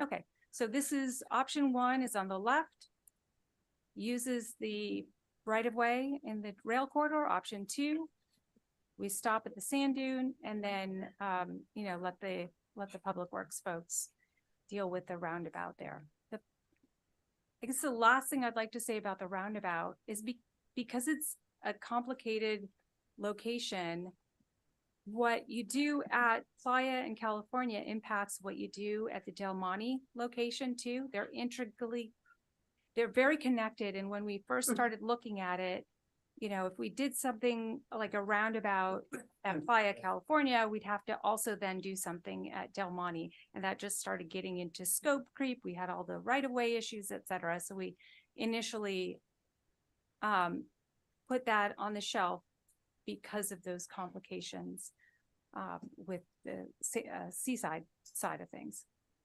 Next slide.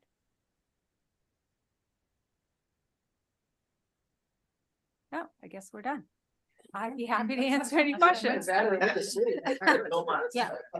thank you for that report, Lisa. So I think I want to take 2 separate actions here, as there's 2 different approvals that are being requested by this board. So let's take the first action, and that is A, which is authorize the general manager CEO to execute 2 separate amendments to 2 of the separate contracts. So before we do that, if the directors are okay with that, I'm going to go ahead and proceed that way. So that way it's just a little bit easier in terms of discussion purposes. Motion to approve.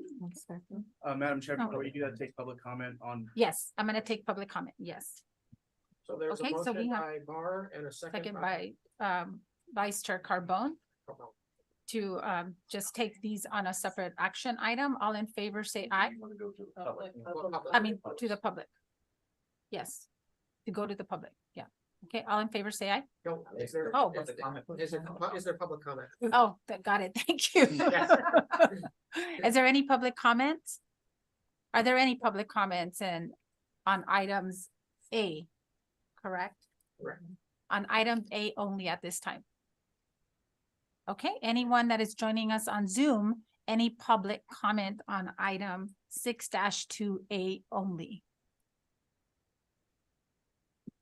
Okay, then seeing none, then I will bring it back to the board if there's any, they want to take action or any comments on item A. Motion Si- second. Okay, so you, No discussion here. okay, First, second. thank you. Okay, so there was a motion on the floor, Director Labar, and second by Director Alejo. No, Carbone. Carbone. Okay, thank you for keeping me straight. I need another cup of coffee. I need a cup of coffee, yeah. Okay, Let me check so that cup. we have a first and a second. Okay, all in favor, say aye. Aye. Any opposed? And any abstentions? Okay, so motion carries unanimously. Okay, perfect. So we'll move on then to the second item, 6-2B. And before we, directors, so let me take it out to the public so we can hear from the public comments, and then we'll bring it back to the directors for comments and then action items. So at this time, any member of our public that's here in our chambers? Yeah, thank you, Chair Velasquez, Vice Chair Carbone, and board members. I'm Vibeke Norgard. I'm the city manager for the city of Sand City. And I am here on behalf of my entire council to talk to you about the roundabout. So, and I have with me Michael Groves, EMC Planning, and Zane Mortensen, our planner. Thank you for taking the time to consider this, and I don't know if you got a chance to read my letter to you. I am here to respectfully request that you postpone. You have been given two options. I'd like to suggest there is a third option, which is that you actually direct your staff to seriously consider the roundabout option, to move forward, and in the spirit of collaboration. And I know I've heard a lot of words like win-win situation and the spirit of partnership here on different items. I would like to see the same from MST with the city of Sand City in regard to this roundabout option. And just to, I know that Lisa laid out a series of hurdles that she sees. I don't think I have enough time, and I don't want to necessarily go through and break down each of those.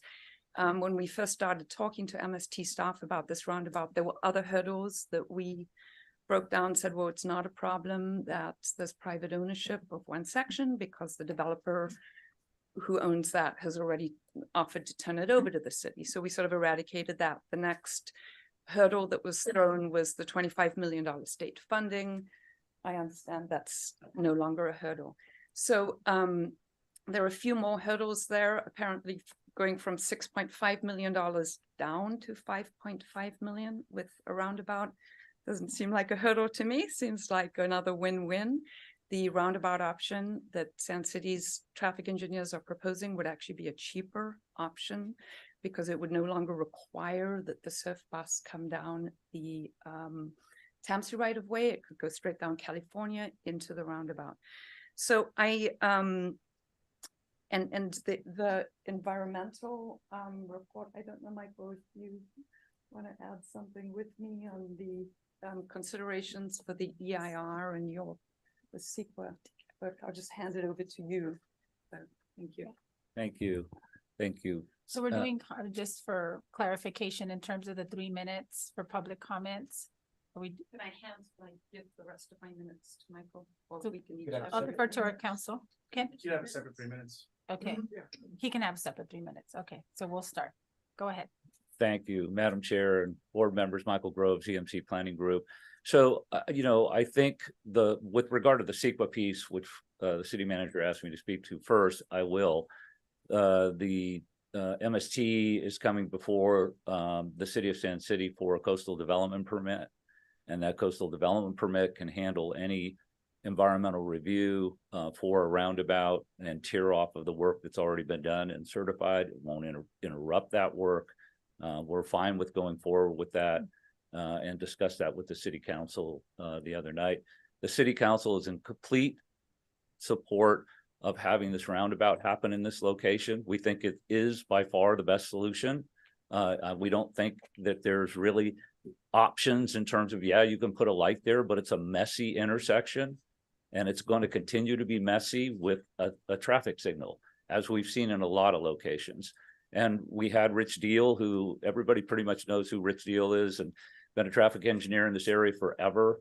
And he suggested that the roundabout is a much better option than the signal light. We have been saying this for a while now, and it just hasn't resonated. And so we're just pushing the issue and saying, we're going to be producing a coastal development permit for this project, and we'd like to see a roundabout in that location. So with regard to the city of Seaside's involvement, it's really an encroachment permit. It's existing city property. It's not a big hurdle. We've talked to the city of Seaside previously about it. And so we can work that out. There's one other little piece that's a private individual we've worked out with them. So we feel like we can get through that process. And Sand City is very enthusiastic about having this happen in the city. And we don't want to have the bus stop, it's like all of a sudden we're going to be stopping at the north end of Sand City. We want it to come down California or the right of way, either one, or utilize the right of way and California for the bus stop situation. I thought the pictures are gorgeous, and having that bus stop there, I think it'll work fine. But when you try to come out of it and you've got all the Costco traffic coming from the other side and all the traffic coming from the other part of the shopping center, you got Edgeway Shopping Center, it's a disaster unless you get some flow through. If you've ever been in that intersection, everybody has to stop. Everybody has to figure out who's going which direction, and then you're going to try to get buses through there on top of it. It's not going to work very well. So we respectfully ask you to take a look at this, ask your staff to postpone this final decision and have it move forward with us in cooperation as teammates, because we're ready to jump in and be teammates and have this happen and help with the design, and even work on some additional funding if we need to work on additional funding for that location. Thank you. Thank you. Any additional comments from the public? Okay, seeing none, then let me take it out to, did I take it out already to anyone that's joining us via Zoom? Okay, any comments from those that are joining us via Zoom on item 6-2B? Okay, I don't see any, so we'll close the public comment a portion of the discussion for item B, and then we'll bring it back to the directors for any comments or questions. So directors, I'll open it up to see if you have any comments or questions on the presentations that have been before us. Director Smith? Thank you, Chair. I'm just wondering about the time frame of why we're just hearing about this now. It was a bit of a surprise, being that we're 90 to 95% in design. We've gone through, you know, 2 turns of the CEQA lawsuit, negotiated, finally out of that with the agreement. So I'm very concerned about any change at this point at 95% design. So I just would like to know, why have we not heard from the city of Sand City prior to this date? Because it seems like we did outreach, and the timeline of this has been pretty well known, and the information's been pretty widely distributed. So I'm just a little bit confused as to why we're just hearing about it last week. Yeah, thank you, Director Smith. I concur with your sentiment in terms of just hearing it, and I think I'll wait. I have another question, but on that note, but I think that's for me as well, and as a board. I mean, we've been doing a lot of outreach, and I know the directors have been hearing about this project, you know, for the past 2.5 years. And so we've had really strict timelines. Obviously, we've been in the litigation process. And so this has been really, I mean, it's a project that has had a lot of public knowledge. And so hearing at this time also concerns, I think it's a concern for me as well, that at 95%, why are we hearing it now? So, Director Herrera? I was gonna say, would that be a question to the city administrator? I would be Yeah. very happy if I can answer that question, because. Well, I think it should go to the director first, or I think it should go to our executive director first. Yeah. Do we want to hear all the comments, and then we'll answer them as they come Yeah, through? let's do that, because we're already at 11:48 and we still have 2 more items. And so we want to make sure that we don't lose the directors either. So if we can go ahead and just, if you have similar comments, let's just make sure we're not redundant on the comments that we're making. Well, Madam Chair, forgive me to be redundant if it is redundant. I am concerned. Yeah, we might be 95% into this, but if you're gonna go into a city and impact that city, I would like to hear why they're just here today. And I think that's important. The other thing is,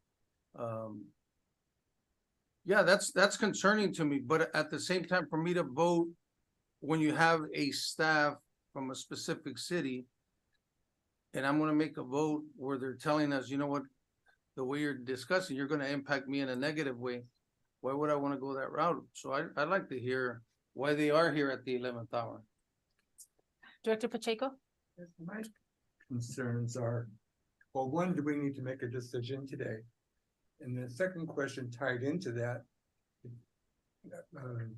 kind of sort of agreeing with Mr. Tony, is that to make a huge delay in a project, cost impact to the construction, to make that in a 5-minute, 10-minute discussion of millions of dollars seems to be challenging without more of a discussion of what their ideas, Sand City's ideas, with the MST, it just, I don't like making millions and millions of dollars decisions that impacts any city or any organization within 5 minutes. That's a real tough call. So is there a reason for the delay? I mean, is there a reason that we have to make this decision without better information? I guess is my question. Okay, thank you. Director Alejo? And I have to leave after this because I got a county's conference in Oakland, but I do want to just mention same concerns as my colleagues very quickly. Just any delay in the timeline means added cost. And this seems like a significant project. And if we have to redesign this, I don't want to have to put ourselves in a position where we have to open up this project and open ourselves up to litigation once we've already gone through those hurdles and prevailed at this point. That's all. Thank you.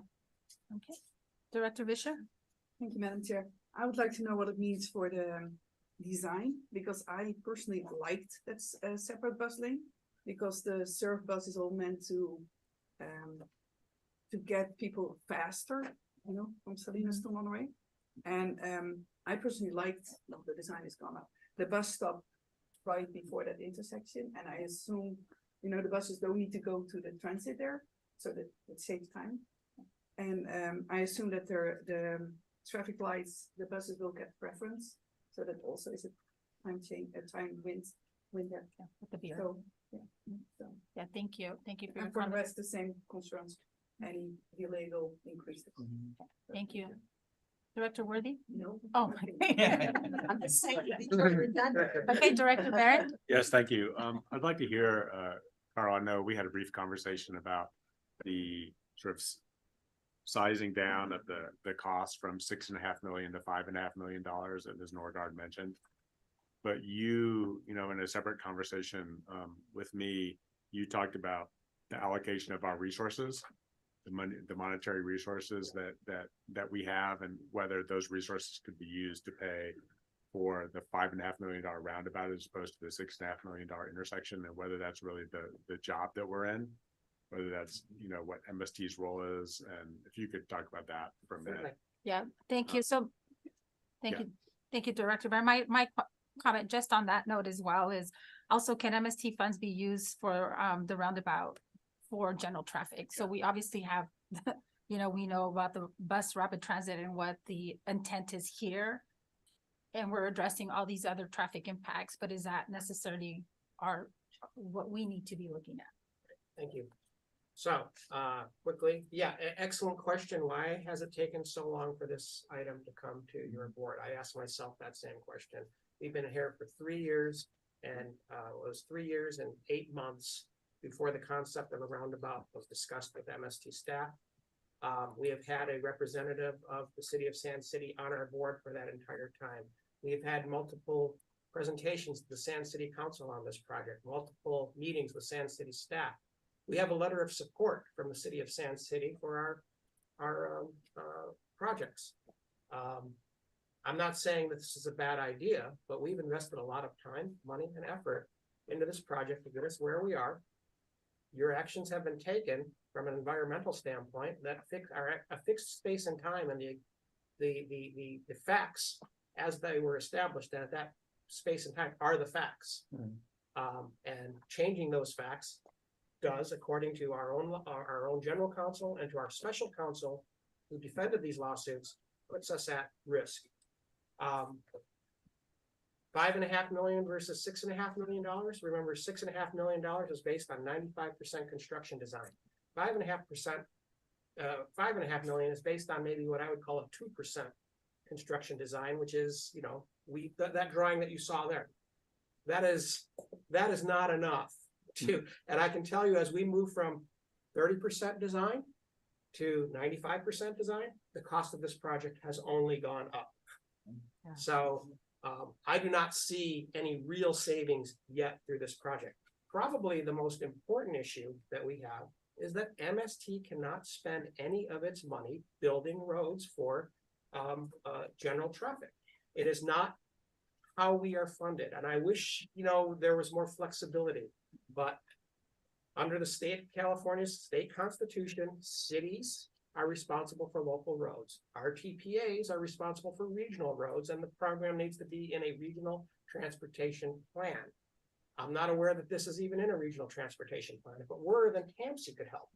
But right now, I see this as a local road issue. MST would be supportive of a future roundabout. And if the city chooses to do that with Sand City, that's great.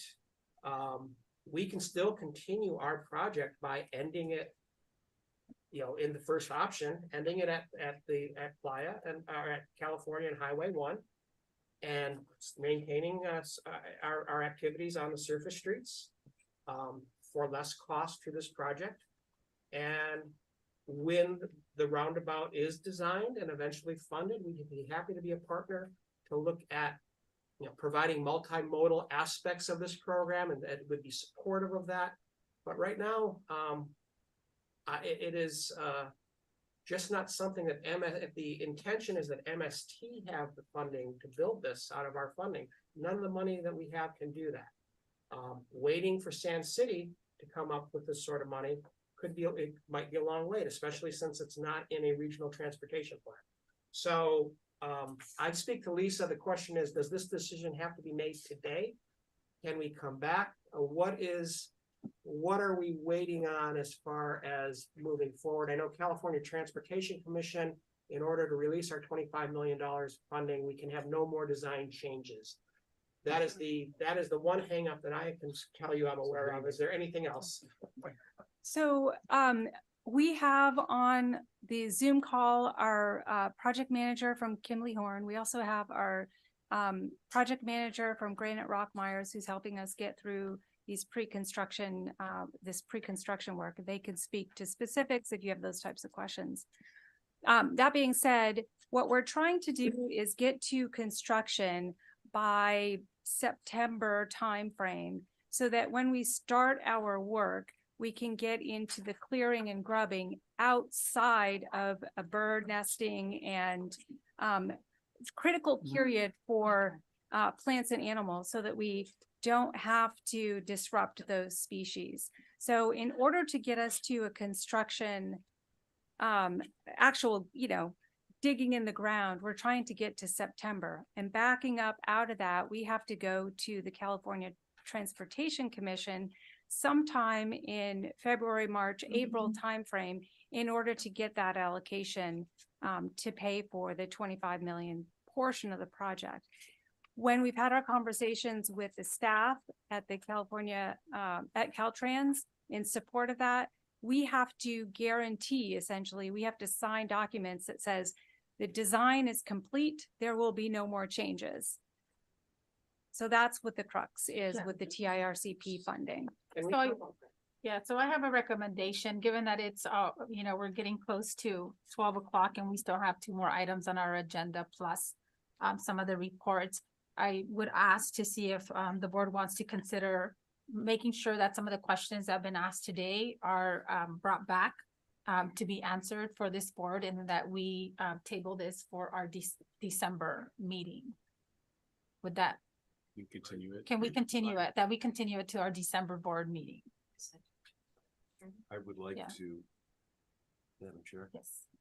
I'd like to make a motion on this side. Okay, there was some board, so there was some questions. Are we okay with a motion being put forward? He has the right to make the motion.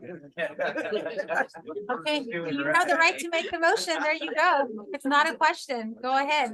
I'd like to make a motion to authorize the general manager, CEO, to execute 2 separate amendments to 2 separate.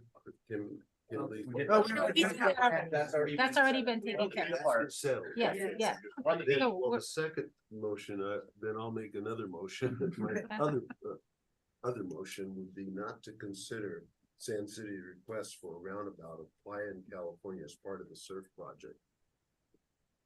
Okay, so to reject. Yeah, reject. I'm gonna second that. Would you so- consider a friendly amendment to that portion? In addition to what you said, I do believe that MST in the future could provide a very good supportive role as Sand City moves forward as their own project. So just encourage MST to support Sand City if they move forward. Is that something? Yes. I like that. So it's, Okay. you're the maker of the motion. Do you accept that friendly amendment? So it does exactly what you said, but just let Sand City know that MST would support their moving forward in the future to fund their project for that, For the roundabout, for the roundabout. Right, without MST funds. Correct. correct. We can't use our Yeah. funds. Okay, so do you accept the friendly amendment? I'll accept friendly motion. Okay. Just an informative information item, for the roundabout. Okay, so we have a first and a second. Yeah, Your I comment. have a quick question before I make a comment. The roundabout and the traffic intersection are in the same physical space, right? So, I mean, if we build this, like if we move forward with this intersection, there's no way that there's ever going to be a roundabout there. Like right now, right now, the whole traffic corridor is empty. And so if we build a road from Highway 1 to where this roundabout or intersection is going to be, and we start driving our buses there, I don't see that the roundabout's never going to happen if we proceed with the big five. If we proceed with the $6 million extension, there's never going to be a $5 million roundabout built on top of it. So that seems. So I'm assuming, and correct me if I'm wrong, Board Member Emilio, that if we're rejecting the roundabout proposal, that we would be ending the project at the alternative at California and Highway 1, so that roundabout can be built in the future. That is, so that MSD, from what I'm hearing, we're supporting the building of the roundabout. That could only occur if we ended the SURF project at California and Highway 1 interchange. Is that what you had in mind? No. Oh. Right. Okay, so. Yeah, see, so the friendly. So that's not, Okay. right, that's my. So let's go back to what was, okay, so let's finish this, and then I think there was a recommendation, in the staff report, I think there was 2 options that were recommended. And- Point of order, Madam Chair, you do have a motion and a second on the floor that has incorporated friendly amendments. I recommend you either request the motion to revoke, and the seconder as well, or vote on that motion to clear the docket. Well, I have a substitute motion. I would like to make a motion to continue this. You know, we've had some good questions. You know, we need to be friendly to, Sand City has come and asked us some questions. We can get those questions answered by next month. So a substitute motion would be to just continue this item until the December meeting, given what we've heard so far. Okay, so Director Barron, we have a motion and then A substitute motion. a substitute motion, and Director Barrera second the motion. So we'll go ahead and do a roll call. Do we need no, okay, all in favor, say aye. Is this for the friendly? It's for the substitute motion, so that has to go first. Can we, Yeah, that has to go can I ask first. for a roll call vote? You can ask for roll call. Okay. Okay, so we'll do that by roll call vote, and I'll hand it over to our city clerk. Yeah, let me just get this straight. Okay, substitute motion to bring us back at the December meeting. Okay, roll call vote. Director Barron, Yes. Director Shirley, Yes. Director Woody, Yes. Director Rodriguez, Yes. Director LeBlanc, Nay. Director Bishop, Yes. Director Smith. No. Director Emilio, No. Director Carbone, Yes. yes. Yes. Director Barrera, Yes. Director Pacheco, Yes. Director Velasquez, Yes. Director Alejo. No. Okay, so we have 9 in favor and 4 against to bring this back at the December meeting. And this is for the substitute motion. The first was made by Director Barron, and can I get the second? That first doesn't happen. Yeah, it's just a substitute vote. No, because we did the substitute and it passed, so, okay. So this is. Yes, and so we can bring it back in December, and also there was a question for the city of Sand City, and if they can also bring back that response as to why at this point late in time, it's being brought up. Okay, so we will move on to our next item on the agenda, and this is now 6-3, which is approve the recommendation of the general manager CEO performance evaluation incentive pay of 5% for the general manager and CEO. And this is on page 67 of your packet. So directors, I think this will go really quickly. I just wanted to, I know we've discussed this already and it's coming back for an open public discussion on this item. And so let me take it out to public comments first, before we bring it to the directors. Is there any public comments on item 6-3 from those that are joining us here in our chambers? Okay, are there any public comments from those that are joining us via Zoom on item 6-3? Okay, seeing none, then we'll close our public comment for that item and bring it back to the directors for any comments or discussion. And Director Labar. Thank you, Chair. For the years I've been on here, every year I've been continually impressed with the progress that Carl has made for this agency, how he's worked with staff, how he's given staff opportunities to move up within the chain, and more specifically, that a small agency like ours is nationally recognized as one of the leaders in the industry. So I'll make a motion to approve staff recommendation. Second. Okay, we have a first and a second. All in favor? Yeah. Say aye. Oh, I would discussion, just say, I would just, comment. to keep my comments really short, I would say I absolutely agree with my fellow directors' comments. So thank you for all the good work that you and especially all of your staff do, Carl.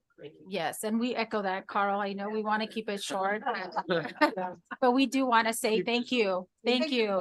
Yeah, thank you for all of the work that you've done. on water. Yeah.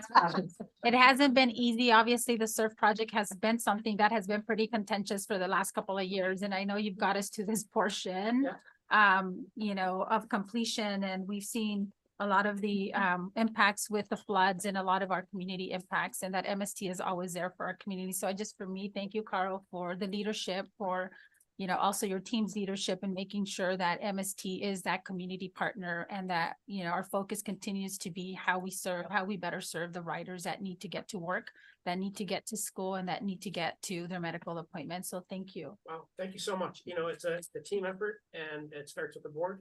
And our relationship is great, and how you comport yourself here, working towards win-win relationships, that helps me work with our staff.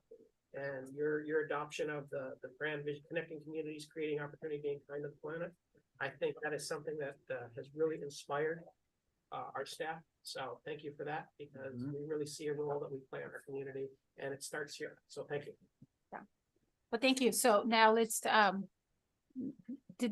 take a motion. Yes. Yeah, we did already. And I seconded. Okay, so we all in favor, say aye. Aye. Any opposed? Any abstention?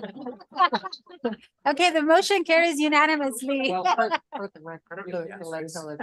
Yeah, and just for the record, I know. Okay, perfect. Thank you. Okay, so we'll move on to our next item on our agenda. And it's 6-4, reject the bid protest by Executive Facility Services with findings and authorize the general manager CEO to enter into a 3-year contract with EcoBright Services LLC for janitorial services with the option to extend for 3 additional 1-year terms in an amount not to exceed $265,020.58 a year, or a total contract amount of $1.59239.48. And this is on page 69. So the way we're going to handle this, because it's a dispute, we are going to hold a staff presentation. We're going to open it up for public comments. We're going to have the complainant speak, and then we're going to come back and provide equal time for MST also to rebuttal. And then we're going to have board questions, and then any further deliberation or motions of the findings of facts on this specific case, and then we're going to vote. Okay, so yeah. Okay, thank you. Yeah. Yeah, okay, so let's move on. Madam Chair, just in the sake of due process here, you do have within your authority to appoint a hearing officer to hear this at a later date as well. So I know that we are running past the 12 o'clock hour. If you would instead like to appoint a hearing officer and schedule that hearing later. Okay, so would you like that as a motion? Yeah, so I think I have the authority to do that, Director Barrera. And which I appreciate the authority, but I think there's people here that have been waiting the whole meeting and I don't. Okay, so I just want to make sure, because I know we're losing directors, so let's move forward with it. And if we need to make sure then more people are leaving, more of the directors are leaving, I'm gonna have to utilize my authority to really make sure that I close it and appoint a hearing. Okay, so Lisa? Yes, thank you. I will be brief. MST obviously has a need for janitorial services to keep our facilities up and running and clean and in an orderly fashion. We issued an invitation for bids and received 5 responses. After the bids were received, we went back and made sure that the apparent lowest responsible bidder was meeting all the requirements of the bid, found that they were, and bringing this to your board. The second lowest bidder had some questions about it and protested or provided information to us to protest that bid award. That was dealt with as the appropriate place with your general manager. But then the protester also wanted to come before your board to further protest the award to EcoBright. And I would like to mention that there is a representative from EcoBright here who may like to also speak. So with that, I'll stop, answer any questions you may have in the interest of time. Okay, thank you for that presentation. So I think the next portion is public comments. Yes, So- there any public comment on stuff? Okay, so are there any public comments from any public comments on the staff presentation? Okay, I see Mr. Fink, you have a comment? Yes, what exactly is the bid protest here? The reference to the bid protest by Executive Facility Services, what exactly are they protesting anyway? And how does that affect the EcoBright proposal for janitorial services? Thank you, Mr. Fink, for that, and I will. Lisa, the bid protest here, do I need to respond? Because on that, it's that it's being awarded to the lowest responsible bidder, and that's on the discussion portion of the report. Okay. So public comments, if you want to come to the front. Okay, so hold on, let me make sure that I'm handling this correctly. The complainant is the So- the complainant who's challenging? So let me just finish this. Right, so we took the public comment, so there's no other public comments, then I'm gonna close the public comment. And then I'm gonna bring it back now to the complainant that has an opportunity to speak. So if you can come forward. Executive Facility Services. Yeah. Okay, Executive Facility Services.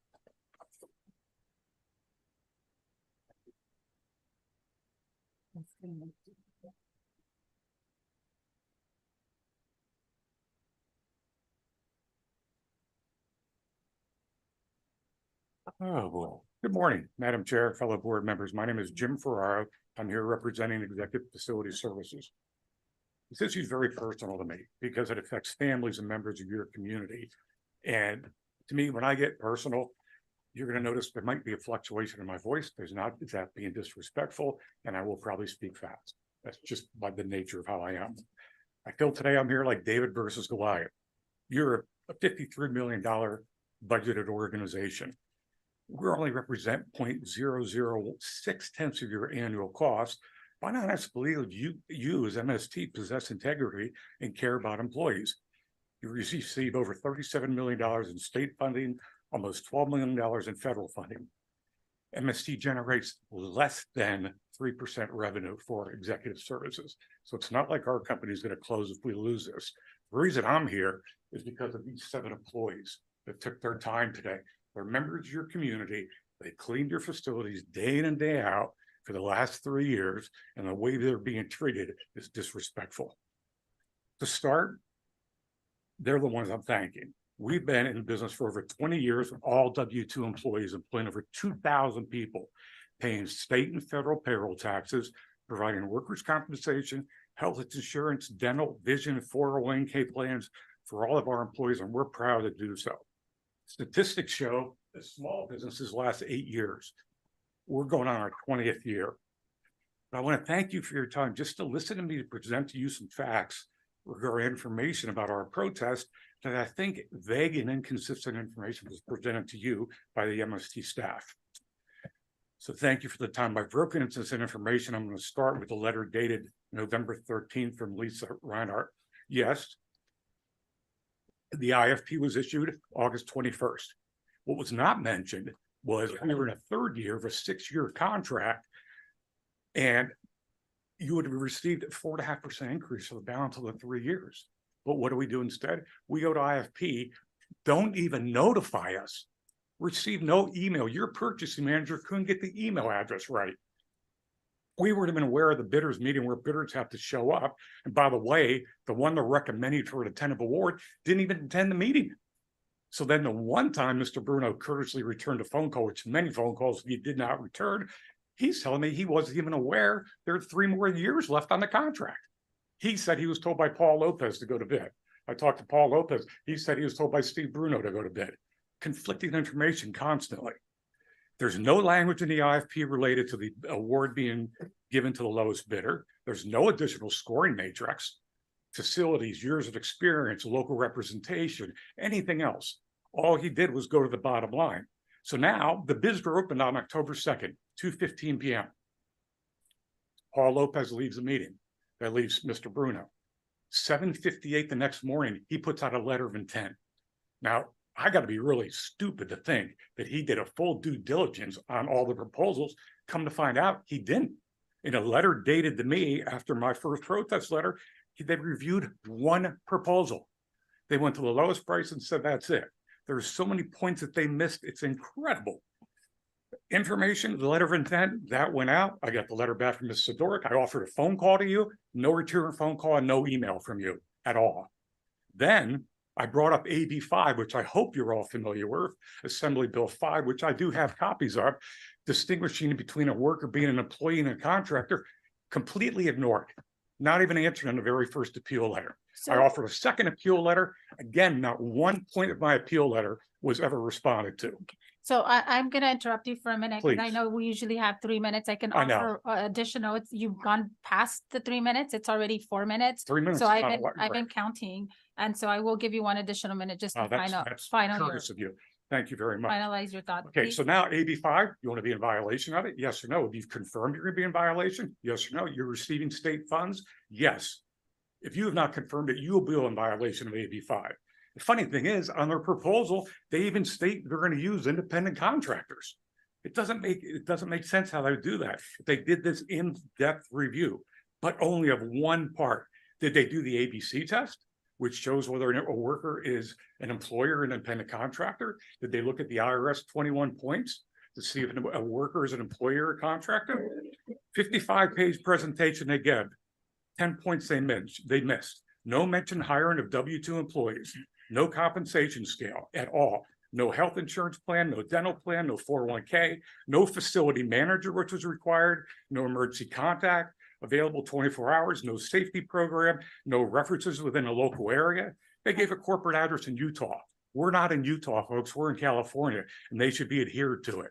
Okay. They mentioned they do $23 million in revenue, and revenue is Thank nothing you. but vanity. Thank you. So your time is up. Thank you. Okay. An important issue like this, you just, okay. Thank you very much. Thank you. And I'm sure you're all fully aware of So- AB 5. Please be aware. Yes, so we This is have not the, without drama. we have the information in our Right. packets. So now we will move on to offer also the same 5 minutes to, so if we can we do that to make sure that we're counting the rebuttal by the incumbent? And so. Eco-Bright. Eco-Bright. Someone's online, he doesn't. Okay, he doesn't want to? Okay. Yeah. Okay, so- This is your time to speak. Well, we'll offer you the same equal amount of time as 5 minutes. You don't have to take them all, but it is offered to Tony you. Salinas, I work for EcoBright Services.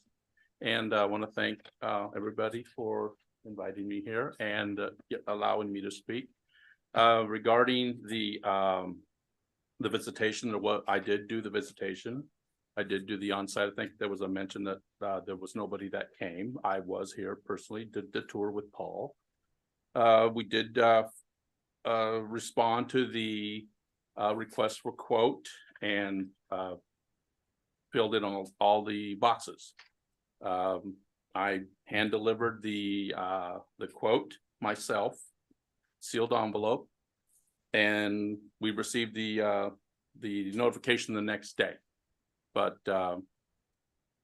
as far as families that are going to be hurt, I empathize with that, but this is business as the city or the MST is asked for, and there are no guarantees.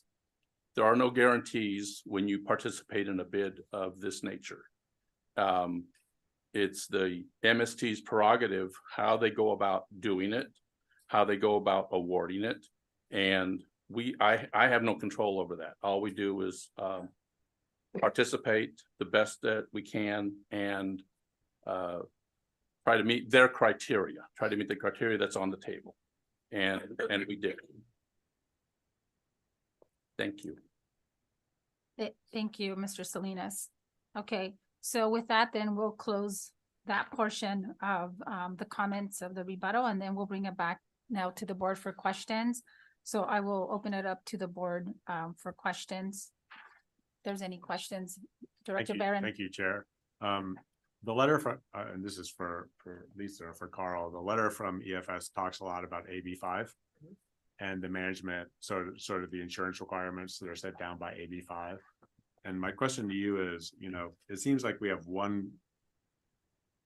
the incumbent company, EFS, uses employees, and the new company uses, the successful bidder uses independent contractors. At least that's what I believe. And my question for you is, do we have the systems in place to ensure that each of these, each of the subcontractors that EcoLane brings in, are insured to the extent that's required by AB5? Like, how are you as a, organization going to understand and manage all the different people that work for other companies that are cleaning, and maintaining our facilities? So how do we ensure compliance from the successful bidder? So we've had our general counsel looked into this matter, AB5, and helped staff come up with its decision on this. And Michael, are you prepared to answer that question? Yeah, so basically AB5 puts a duty on the employer for whether or not they have independent contractors or employees.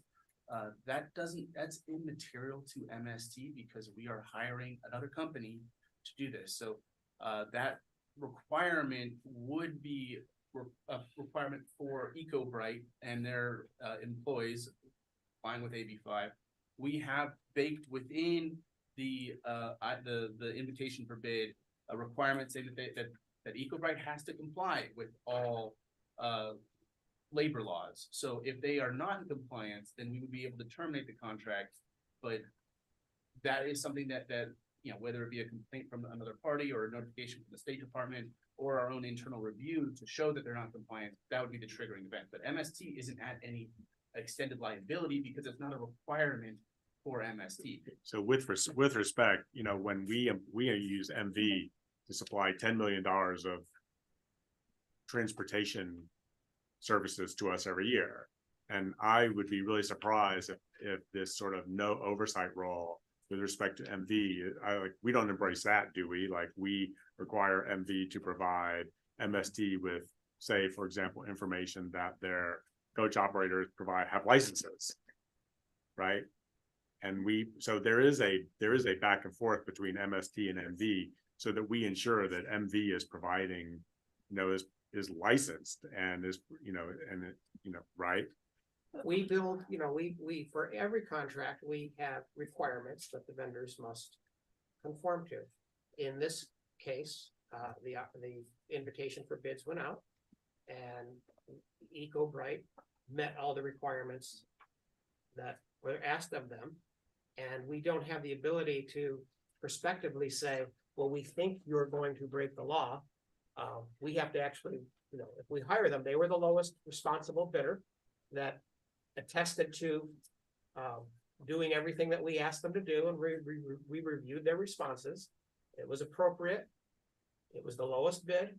If we find that they are not doing everything they should do, we can do like we do with every other contract. We terminate the contract and we open it up again. But at this point, they answered all the questions correctly. It's been checked and verified by our staff and by our legal counsel. So staff feels like, they provided the most competitive bid and met all the requirements of the invitation for bid.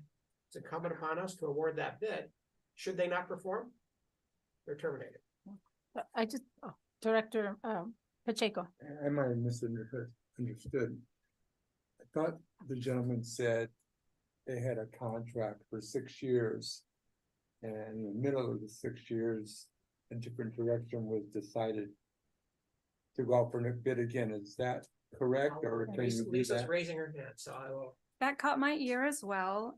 So I went back to the contract that we have currently with Executive Facilities, and the contract term, and item 6 says contractors shall carry out the project for a 3-year period beginning January 15th, 2021 and terminating January 14th, 2024. 3 one-year options may be exercised by mutual agreement. Mutual agreement was not exercised in this case. Thank you, Lisa, for clarifying that. Director Barrera. And Madam Chair, being that we didn't agree on this mutual agreement, I mean, Executive Facility Services, how long have you been using them now? It'll be 3 years on January 14th. Any bad reports on this company? Anything that this board should know that they weren't doing a good job? Well, Paul, if you're on the line, Paul Lopez is our project manager overseeing the janitorial services, and he might have a better answer for you on that if he can unmute himself. He's around. There he is. Can you hear me? Yeah. Yes. Yes. So in the beginning, there was a lot of issues. We had issues with them. I have records of the issues. If you're asking me, had the issues sort of slowed down? Yes, but I believe that's because a lot of people have been tired reporting the issues that were happening. Yes, but overall, it's about what our employees see and hear, and they actually tell me. So I do get a lot of reports from stuff not being done. Okay. And thank you. And so we have those documented, correct? Yes. Okay. Thank you. No. Okay. So I just for clarification to council, this is kind of like when our cities enter into contract agreements with a contractor and they have subcontractors. They're able to subcontract. We're not, I mean, obviously there was already information that was put in place of what those subcontractors need to do or have in order to make sure that they're in compliance with the contract provisions, correct?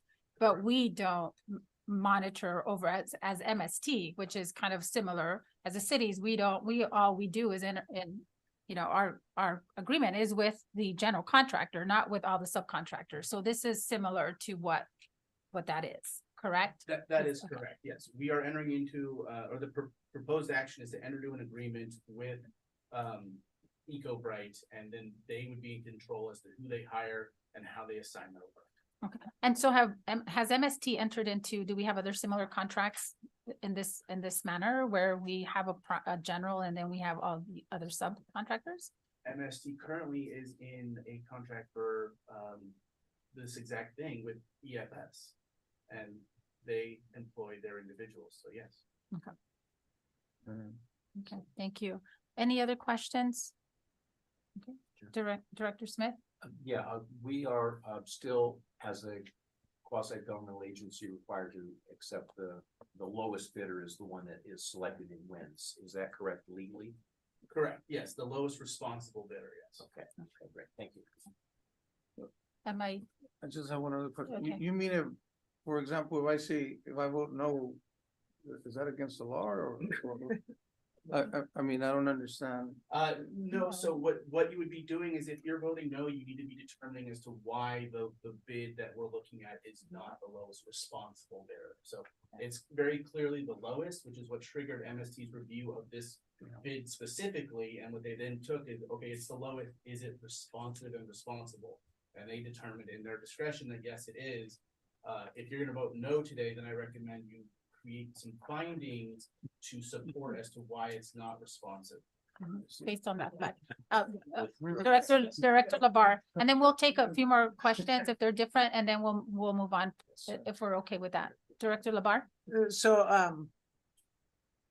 I'm gonna state these as findings. I do absolutely believe that staff put out appropriate IFP. I absolutely do believe that staff properly evaluated those proposals they received and followed MST procedures and policies in regarding awarding the bid to the lowest responsible bidder. Given that, if this is a proper time, I would make a motion to reject the bid protest by Executive Facility Services, citing those findings and any additional maybe other board members may have, and continuing and enter into a 3-year contract with EcoBright Services LLC for the janitorial services. I'll second With that. the option to extend 3 additional 1-year terms in amount not to exceed, I want to get it all on record, but thank you. Okay. Not to exceed 265,000, wait, is it? Yeah, that's correct. No, that's a misprint. It's actually, I have, it's Here it 206, is. it's 265, 20658. Oh, 206. Or a total contract amount of 1.591,239.48. Okay. I'll second So- that. Okay, so we have a motion on the floor by Director Labar and second by Director Barron. So all in favor, say aye. Aye. Any opposed? Okay, any abstentions? Okay, so motion carries. Thank you. Yes, we move straight to liquor business. Okay. So, Team 7 and 8. yeah, Received. yeah, so thank you everybody for being here and thank you for all of that. All the board reports 7, 8, and 9 are all in your board report. If you have any questions, please reach out to the team and we will now adjourn this meeting at 12:32 and our next meeting is